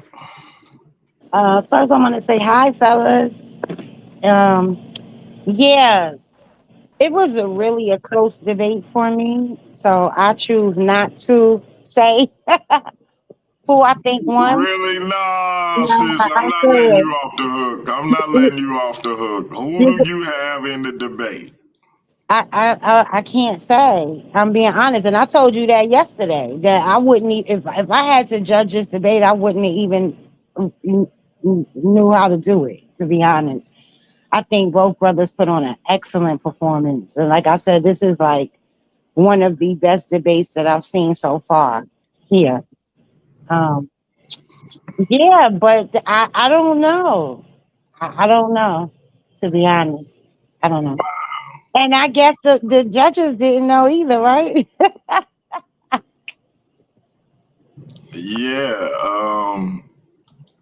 this was one for the books, and I think y'all gonna see what I mean in a minute. I'm interested in what the polls say. I can't see the poll from from my phone, so I'm like, okay, it's one. We got it 1-1, and I'm interested. Well, nah, never mind, Yara. I'm interested if Yara was swayed any by hearing any of the arguments afterwards. But in a way, you're. Never mind. I don't want to say it until after we see the poll. Um, Yeah, I and, think and Yeah, I he mean, already I'll answer you gave. after the poll, okay. but Yeah, but and it wasn't. I'm gonna put the poll up because I left it up and I told everybody when it was coming down, and I think we got close to 30 voters. I'm gonna say 26 to 27, but we still, yeah. Let me bring up the poll. I did want to say that I agree with Elder Yara on the chin check session. I agree with his assessment on that part. That's where I feel like Easy Band's kind The of. poll got it 50-50. Oh And, wow! and I gave it to Easy Bands. Yara gave it to Nathaniel. The poll That's a got it draw. 50-50. It's a draw all the way through. I don't know how you call that, but Yeah, that's a draw. I gotta make it a draw, and I'm like, I feel horrible because I I don't want it. really. I don't feel like it should be a draw. I feel like you should make that. Oh, no, somebody well, needs to well, break this I tie. Somebody needs to break this tie. well, If it ain't JJ maybe or somebody. To me, it's just a testament of the brothers' skills, both of the brothers' skills. I yeah, mean, yeah. I think I agree with the sister. I think that Leave it like this. this is the best assessment and honesty, because here's what's always said, and you said in your song, in your opening song. Uh-huh. People always blame the judging about how it's not fair when mhm. they lose, or and even when they, you know what I'm saying, even with other people when they win, they still be like, nah, he won and the judging ain't fair. This is a testament to that, because the debate was, it was really of 50-50, 49. This was like one of them, if you had a photo finish in a race, Yeah. this would be it, right? Yeah. And You I see, don't huh? believe in debate, to King James point, I don't believe in debating debaters debates. You Uh-huh. see what I'm saying? Like, I Uh-huh. can add my own to it Uh-huh. as I'm judging, and I feel like I would beat Nathaniel up. Right. And see, But that's how it kind of when I asked him that point, but I couldn't. I don't think yeah, that but Easy Man argued that point in the yeah, debate. but that's Very well not, but see, even still, it's not fair to him, to him. Yep. because of, if he bought information Yep. and the other brother bought information, He defeated like, his I feel argument. like I don't get to interject myself Nope. into the information they bought. Not at all. Yep. And You see, that's what I did. so even if I had questions, I wouldn't pose them to him. That's why I All say right. I stick to the brother's rubric. Uh-huh. So let Uh-huh. me ask Nate and Easy Man. So we have one judge who couldn't be a part of the show because of their work schedule. They would have been on the show last night, but of course, y'all know I had a family emergency. Do y'all want to wait on that judge's assessment, or do y'all want to take the draw?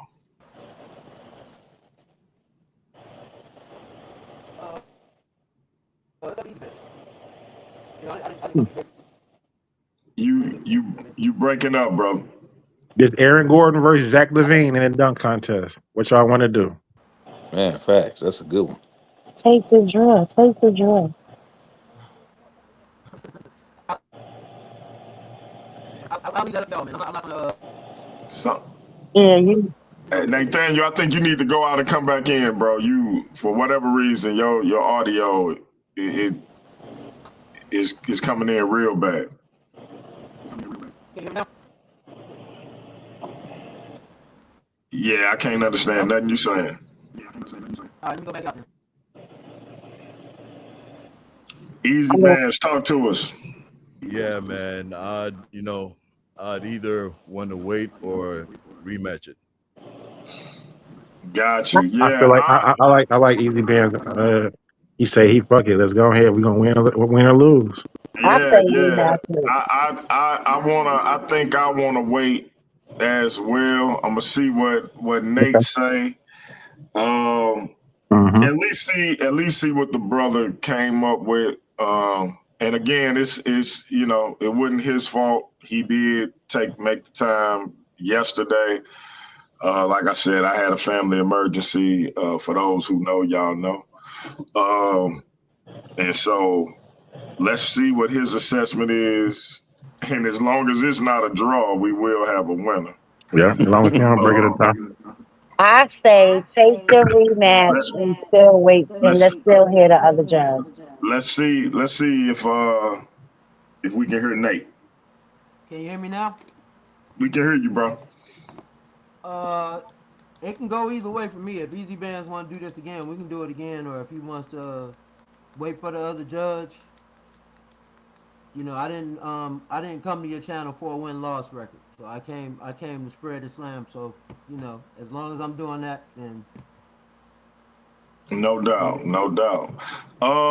I think y'all now obviously we can do a rematch either way.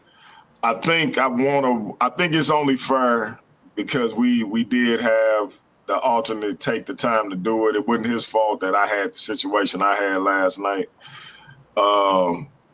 I say we wait on his assessment. We have a debate this Sunday. Mandinka Mali versus Heru Conscious. Did the 18th dynasty believe the Neter/Neteru were literal beings? I will read his assessment at the beginning of that debate, and that way the family and the brothers will know definitively whether it's still indeed a stalemate or if we have a definitive winner. And if these brothers want to run it back on a different topic, but an adjacent topic, not the exact same topic, but an adjacent topic, something pertaining to the Bible and the Quran or Christianity and Islam, etc., we'll work that out as well. I wouldn't mind seeing a trilogy from these brothers because they came in to put their demonstration down so thoroughly. But Yeah, that would be great. But yeah, I think we'll wait on the brothers' assessment. We'll wait on read that out. Assessment. Read that Is that JJ again with the echo? Is that JJ again with the echo? Yeah, did you open the panel? I just got back, man. Hey, do you have a computer open with Do you have a computer open with the? No, I don't.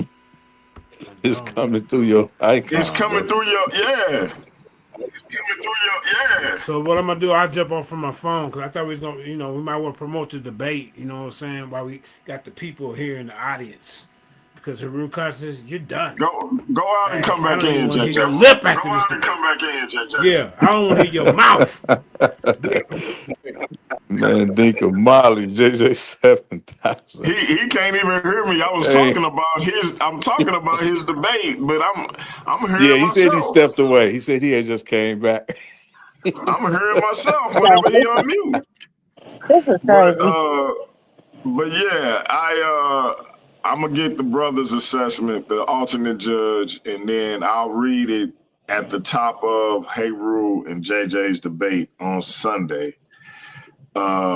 If I get it early enough, maybe I'll do a special debate center tomorrow and read it on there and let the people know. But either way, we'll find out this weekend definitively who won. And I apologize to both brothers and the audience. Like I said, it's not the brother's fault that he couldn't be here. He was going to be present last night, and I had that situation. And so that was what it was. Unfortunately, It wasn't a unanimous decision, and the alternate did come into play. We tried to move past the alternate and let the audience be the deciding factor, and they said they couldn't decide because they had it. 26 people had it at 50%. I don't even know how that's crazy. That's So honesty, though.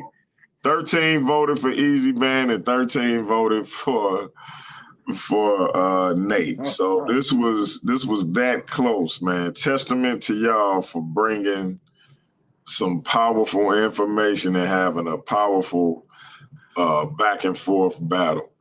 Let me go around, and then I'm gonna save Easy Bands and Nate for last as we get ready to get out of here. I'm gonna start with the two judges, starting with King J. What do you think about what happened here tonight and the debate overall, and what you seeing from Worldview Wars? Mm-hmm. Just the echo killing me. Yep. Just what I expected. Greatness. You know what I'm saying? On both parties. Um, I listened to Easy Band's argument a little bit better, and like I say, up until that question, I had it a draw, slightly edging into Nathaniel. Um, I think at that point, I don't want to say too much because we still have a judge to go as well. So I want to say anything to sway or anything, but good debate. Like I say, both sides argued the affirmative and their positions well. Um, so I'm excited to see just as much as everybody else. You know what I'm saying? Who's going to take it? But like I say, if they were to do a different debate, uh, I would maybe a subtitle. I would suggest maybe is the Injil was the Injil oral or was it actually written down? That's a good one. That's a good one. Okay. Elder Yara, same question, man. What you think about went down tonight, the debate and Worldview Wars overall? Yeah, man, I love the Worldview Wars setup, the platform. I love the fact that especially when it comes to judging, there's a rubric to follow, right? And for me personally, like King J was saying, like his scores was a lot higher than mine. Like I judge debates harder than probably most people because as a debater and as a previous judge, like I want to know you bought your best. But to say like you come into a debate and you make no mistakes, see, a 10 is like you made no mistakes. Like you got it nail on the head. And it's not whether I think whether you had a better argument than the next person, because that could just be my personal thing. I'm just really going by the law, and that's the rubric that you put in front of me. So I think that both the brothers brought enough information to win the debate either way. I really do believe that. And the debate is and I say this all the time, it's not always about the information, who's right and who's wrong. It's about how persuasive you can be in your argument, and based on those rounds. And so, like I said, for me, I think the information was on par. I probably gave the edge a little bit in scoring to Easy Bands and information, but I just think on that chin check round again, I think my man, my man Nathaniel Hughes was unrelenting in that chin check round, bro. And so I want to see more debates like this, man. I don't know how you get it. I would love for you to read the results at the beginning of the next debate. That'll definitely help you make sure some people come in because people want to see this now. You got your own debate controversy right off the bat. It's the debate of the year. That's how it's supposed to be. So, I'm definitely waiting to see that, man. I'm gonna make sure I'm tuned in. to hear that alternate judges breakdown. So, hey man, shout out to you, DMJ, for a great show and a great a great product, man. Submit to the people. It's refreshing to get back to real scholarship and honest debating. No doubt. I appreciate it, bro. Hey DMG, real quick. What's the name of the debater that we waiting on? The last one. Say that again. I mean the judge. What's the name of the last judge we waiting on? Oh, my brother Rocky. Rocky. Hey, no pressure on you, brother. But we all waiting on you, fam. No pressure. No doubt, no doubt. Uncle Jose. Yes, Talk sir. to us. To be honest, I wish my debate would have went this way, man. So I ain't mad at them. They did what they needed to do. But of course, we're looking for Nathaniel Hughes to come back for a debate. And we're definitely looking for Easy Bandz to come back for a debate. Hopefully his first debate back will be me, but that's another story for another day. Well, y'all got a debate coming up on Step Into the Light with Light Brown. So don't think you're getting out of it. You gonna get that work still. Listen, Brother, I don't like you right now, DMG. Brother gonna take his locks. Brother gonna be whooping you around the room with one of his locks. Well, I'm bald head, so you gonna get some good headbutt for sure. Because I ain't got no locks. I got a big forehead, so I could use that to my advantage. Oh. So I will be seeing the brother soon. I know it'll be a good, clean debate, and of course, I have to be academic. So I'm going to try my best to do that as much as possible.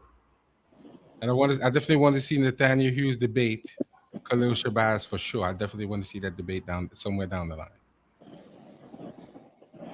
No doubt. All right.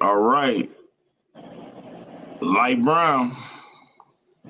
Well, again, I'm going to say congratulations to both of you brothers for putting on an excellent debate for the people.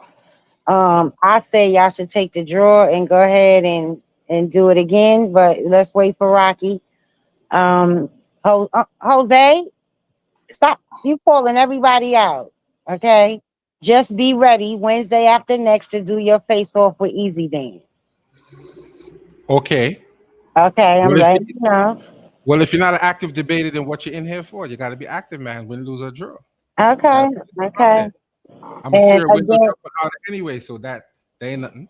That's nothing new. I wanted to, I agree with Elder Yara on the chin check session.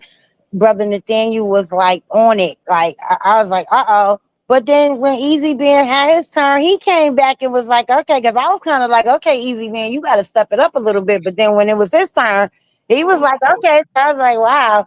Again, you brothers did an excellent job, and I'm going to be trying to hold people to the same standard. Like this is what I'm going to be looking for going forward.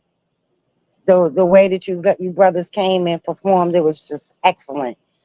And again, I can't wait to have you brothers back on Wednesday night at 8:00 on Step Into the Light. I'll see y'all then. All right, and real quick, I gotta hit this. The champ is here! The champ is here! The champ is here! The champ is here! The Paradigm Shift TV 314 debate champion, not to be confused with the currently vacant Worldview Wars Debate League World Championship, which my man Gideon and the scholastic bully Lucifer the Devil, aka Joshua, will be competing for on August 2nd. Mandinka Mali, talk to the people. Right, man. Hey, I want to congratulate both of the brothers, man. Hey, shout out to, first of all, my wife, my queen, Jenny Hayes. Shout out to Lions Den, 314, Sister Kareem, and the rest of the team, Mad Scientist, Neo Love. Y'all know who he is. Hey, man, I like to see different competition come through the ranks, and I didn't see it, but from the result, the after show, it was a professional debate. I wish my debate would have went like that. The other opponent would have came with more professionalism. That's okay, because the champ is here to teach you. So basically, I want to correct one of the judges too. I'm the only person in Paradigm Shift history to ever have a 10-0 decision in a debate. And that's Captain 10K Gabal. A 10K Captain 10, and I'm still waiting on my certificate. But that's for another time, another place, DMG. Man, you got that certificate like 5 years ago, man. Stop it. The certificate is the belt. That's even better blessing. Because I ain't here to play, man. And we need to know what this topic is with my debate. Because evidently my opponent don't know. You know how Donald Trump is a president? He's the president. So the king is the netter. It's a position. It's not it's spooky. He got a netter's in the sky. We don't need to have another debate. Shut your mouth. Jose, you had your close out. You had your close out. We're not doing I know you mad. You would never be. You had your close out. Him mad. Go ahead, finish, JJ. We gotta get the easy mans in there. We gotta get the easy mans in there. Don't try to mess up my parade. I'm the champ. You shouldn't even be. You should be passing out flyers. That's it. That performance you did. Tell me you wish you debate. So basically, what I'm saying is, y'all stay tuned for this debate. I got to promote this because I didn't promote it to about 4,000 people to see my promotion. While you look on his page, it's like 14 people have seen him. JJ, you taking the affirmative or the negative? Hey, brother, the champ's speaking right now, man. No, he was asking you, are you the affirmative or the negative, JJ? How you promoting? You can ask you questions about Hey, Kim, you know what they call it? Hey, you listen, sir. Listen, you interrupting the netter right now, man. You get your nose and ears cut off. That's the jurisdiction of the netter. JJ, he asking, are you the affirmative or the negative, bro? Of course I'm the affirmative. Of course. So he got a problem. I said Jan Asman is his main source. John Asman, how you want to promote him? Your own source goes against you, sir. Every source that you mention, Allen, Osman, everybody that you mention, sir. I want everybody to know that the netter is a position in government, bureaucracy. That's it. But you have a coronation to become the netter. You have to do that. You have to do that. So you can't have a pause in ma'at, imbalance. But the netter does the same thing as a president do. You get your army. You're going to get your army in order. You're going to feed the temple. Huh? You're going to be a judge. I got pyramid texts that I am judge in this coronation. Haru, I got museum artifacts. You shouldn't even show up for this debate. I'm tired of playing with little simpletons. Get me a better competition. That's why Jabari hired in the goddamn bushes up under the sarcophagus. This him and I's debate. And I'm gonna let you know, anybody that stepped to me, I'm a fighting champion. You see, this is my second debate in 2 weeks, 3 weeks. I want all the smoke. But I love it. And I'm going to bring some more debaters to the circle so we can all get in like gladiators. The scary ones like Jose Francis, you need to just pass out flyers, bro, because you're still in your feelings. Get your scholarship up. You got caught cheating with your source. Jacobius Venjic. He agrees with us. Do better next time when you know better. I'm not mad at you. I'm not trying to tear you down, brother.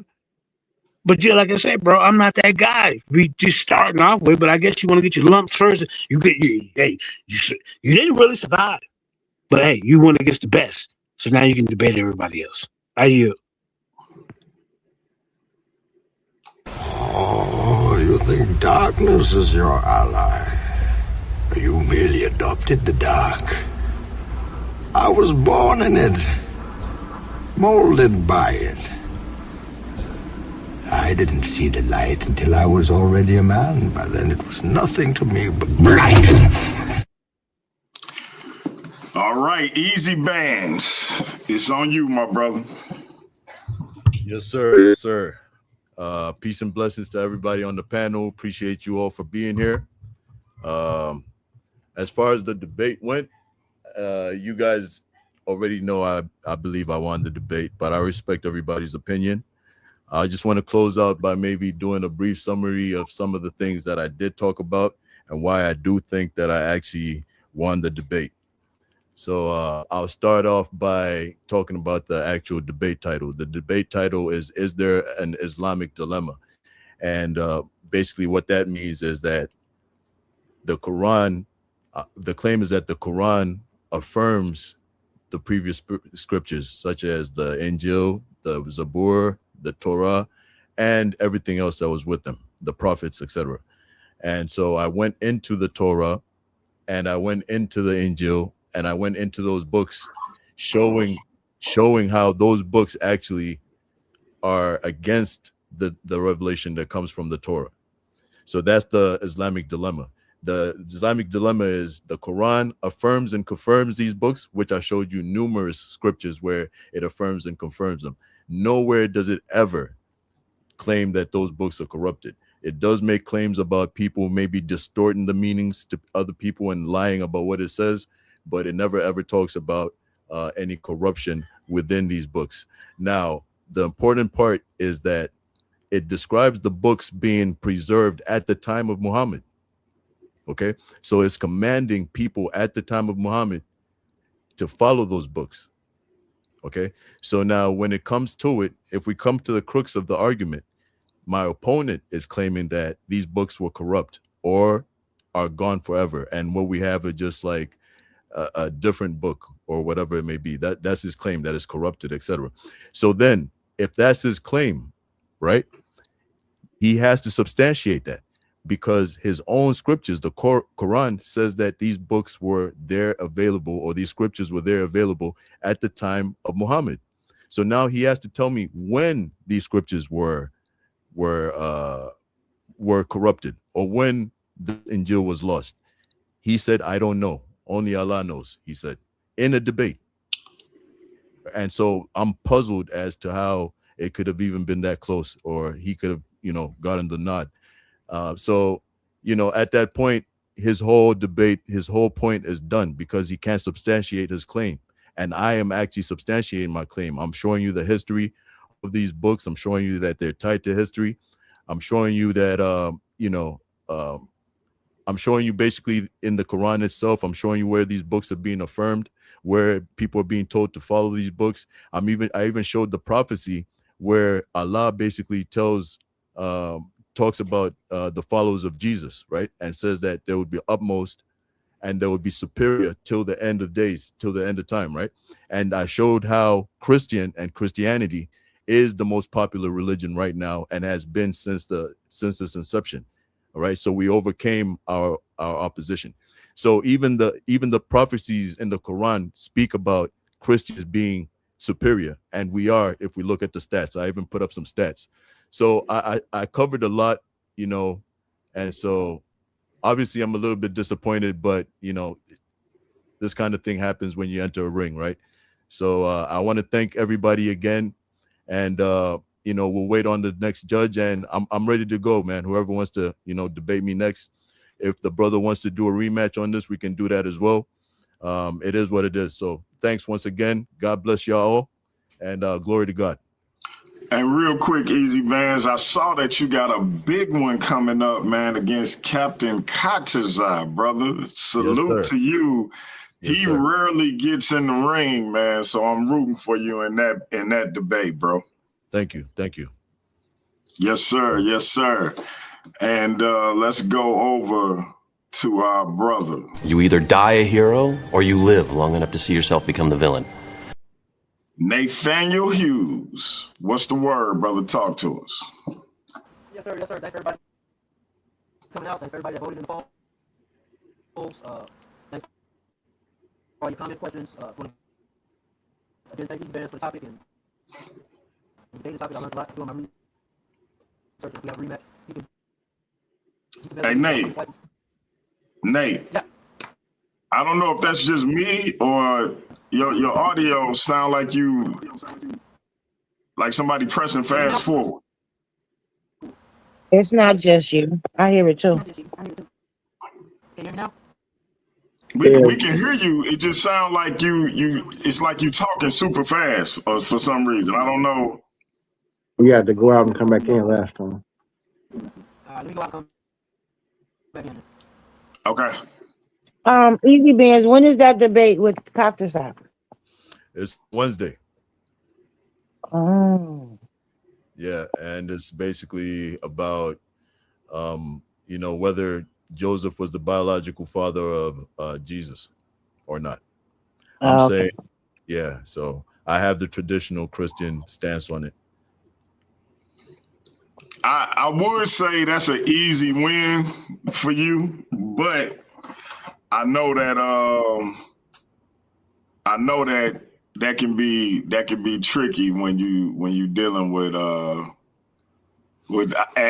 talk to Captain K often, and I can tell you I know that's gonna be tricky because they do have a way with rhetoric when it comes to that particular topic, but the Bible is like when it say somebody got to explain to me why the brother was gonna put her away and why she said she ain't been with a man. I don't understand. But before we get into that, we got Nate back. Go ahead, Nate, break it down for us. Can everybody hear me okay? Yes, sir. Okay, yeah, like I said, I was saying, thanks everybody for coming out and voting. Thanks, brother Easy Bands for a great debate. I agree with everybody on the panel. I don't know, DMG's complete history on debates, but I appreciate all of the good comments about how good the debate was. Just to touch on a few things the brother said before he closed out, he keeps mentioning the word affirm. That word is not really used to talk about the previous scriptures. He also uses the word preserve. That word is not used to talk about the previous scriptures. The Injil is not the 27 books of the New Testament.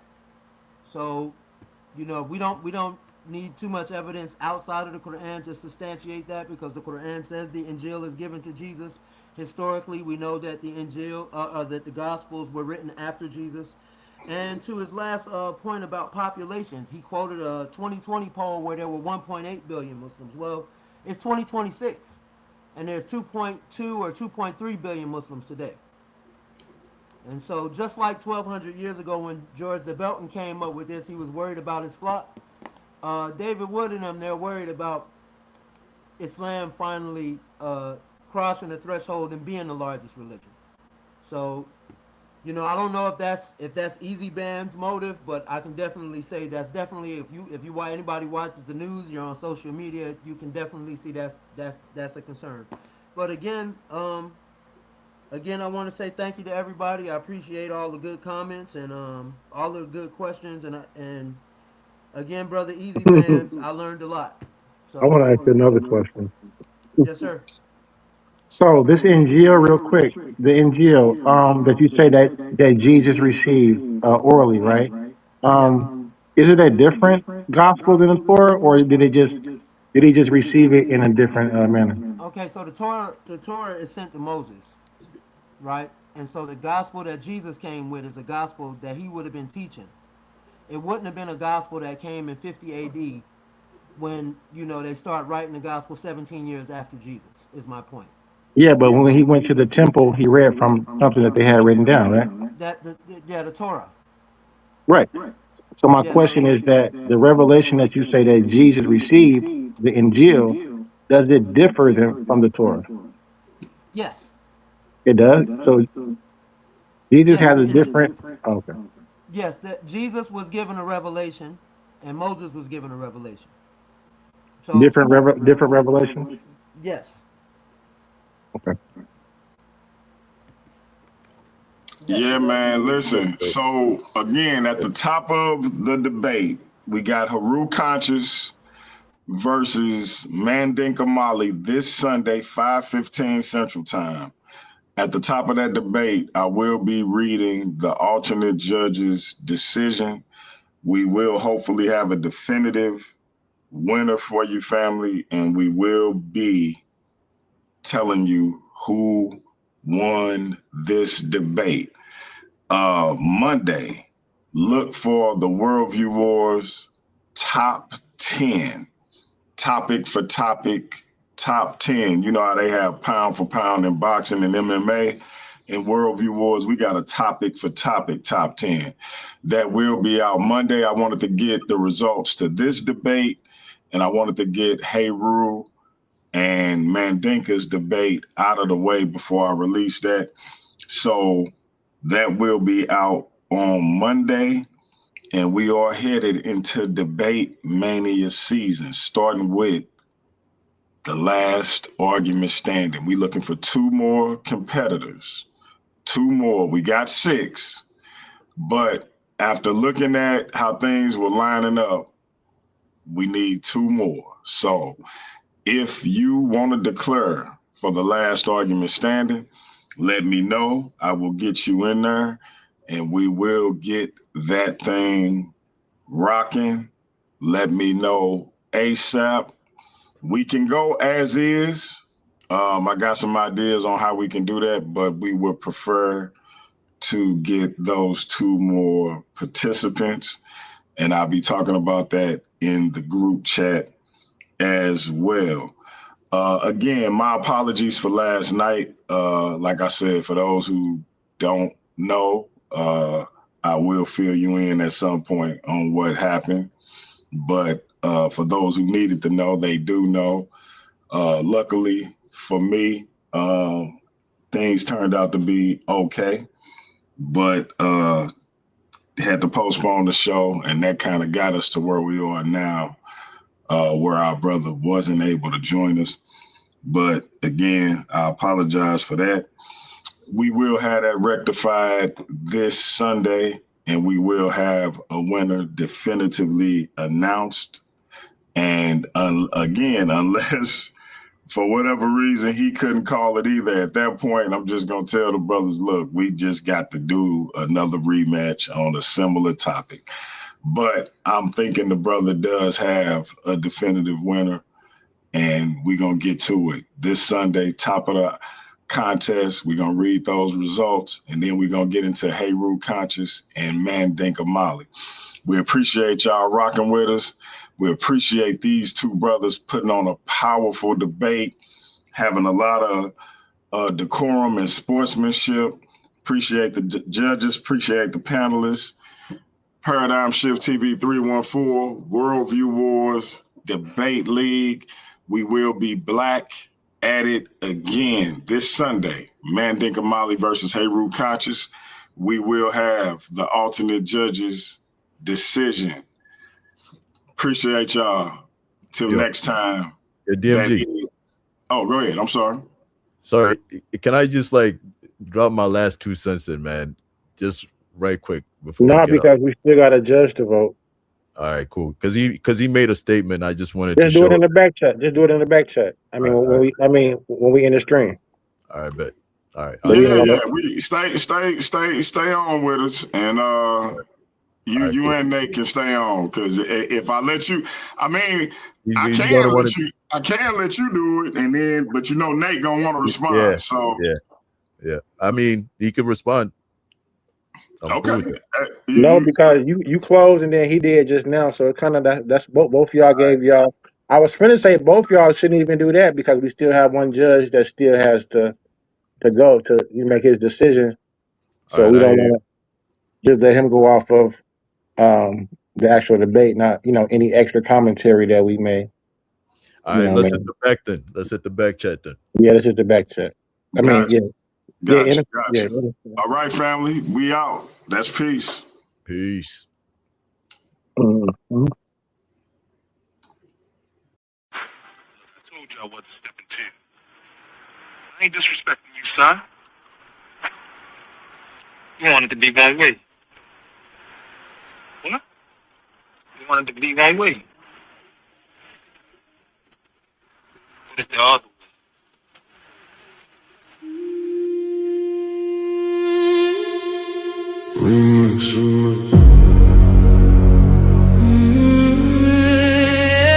Yeah. Funny how everybody loved the debate till the judges say they lost. Funny how everybody claimed they want smoke till the scorecards come across. My name is my name. Everybody gangster when the verdict go their way.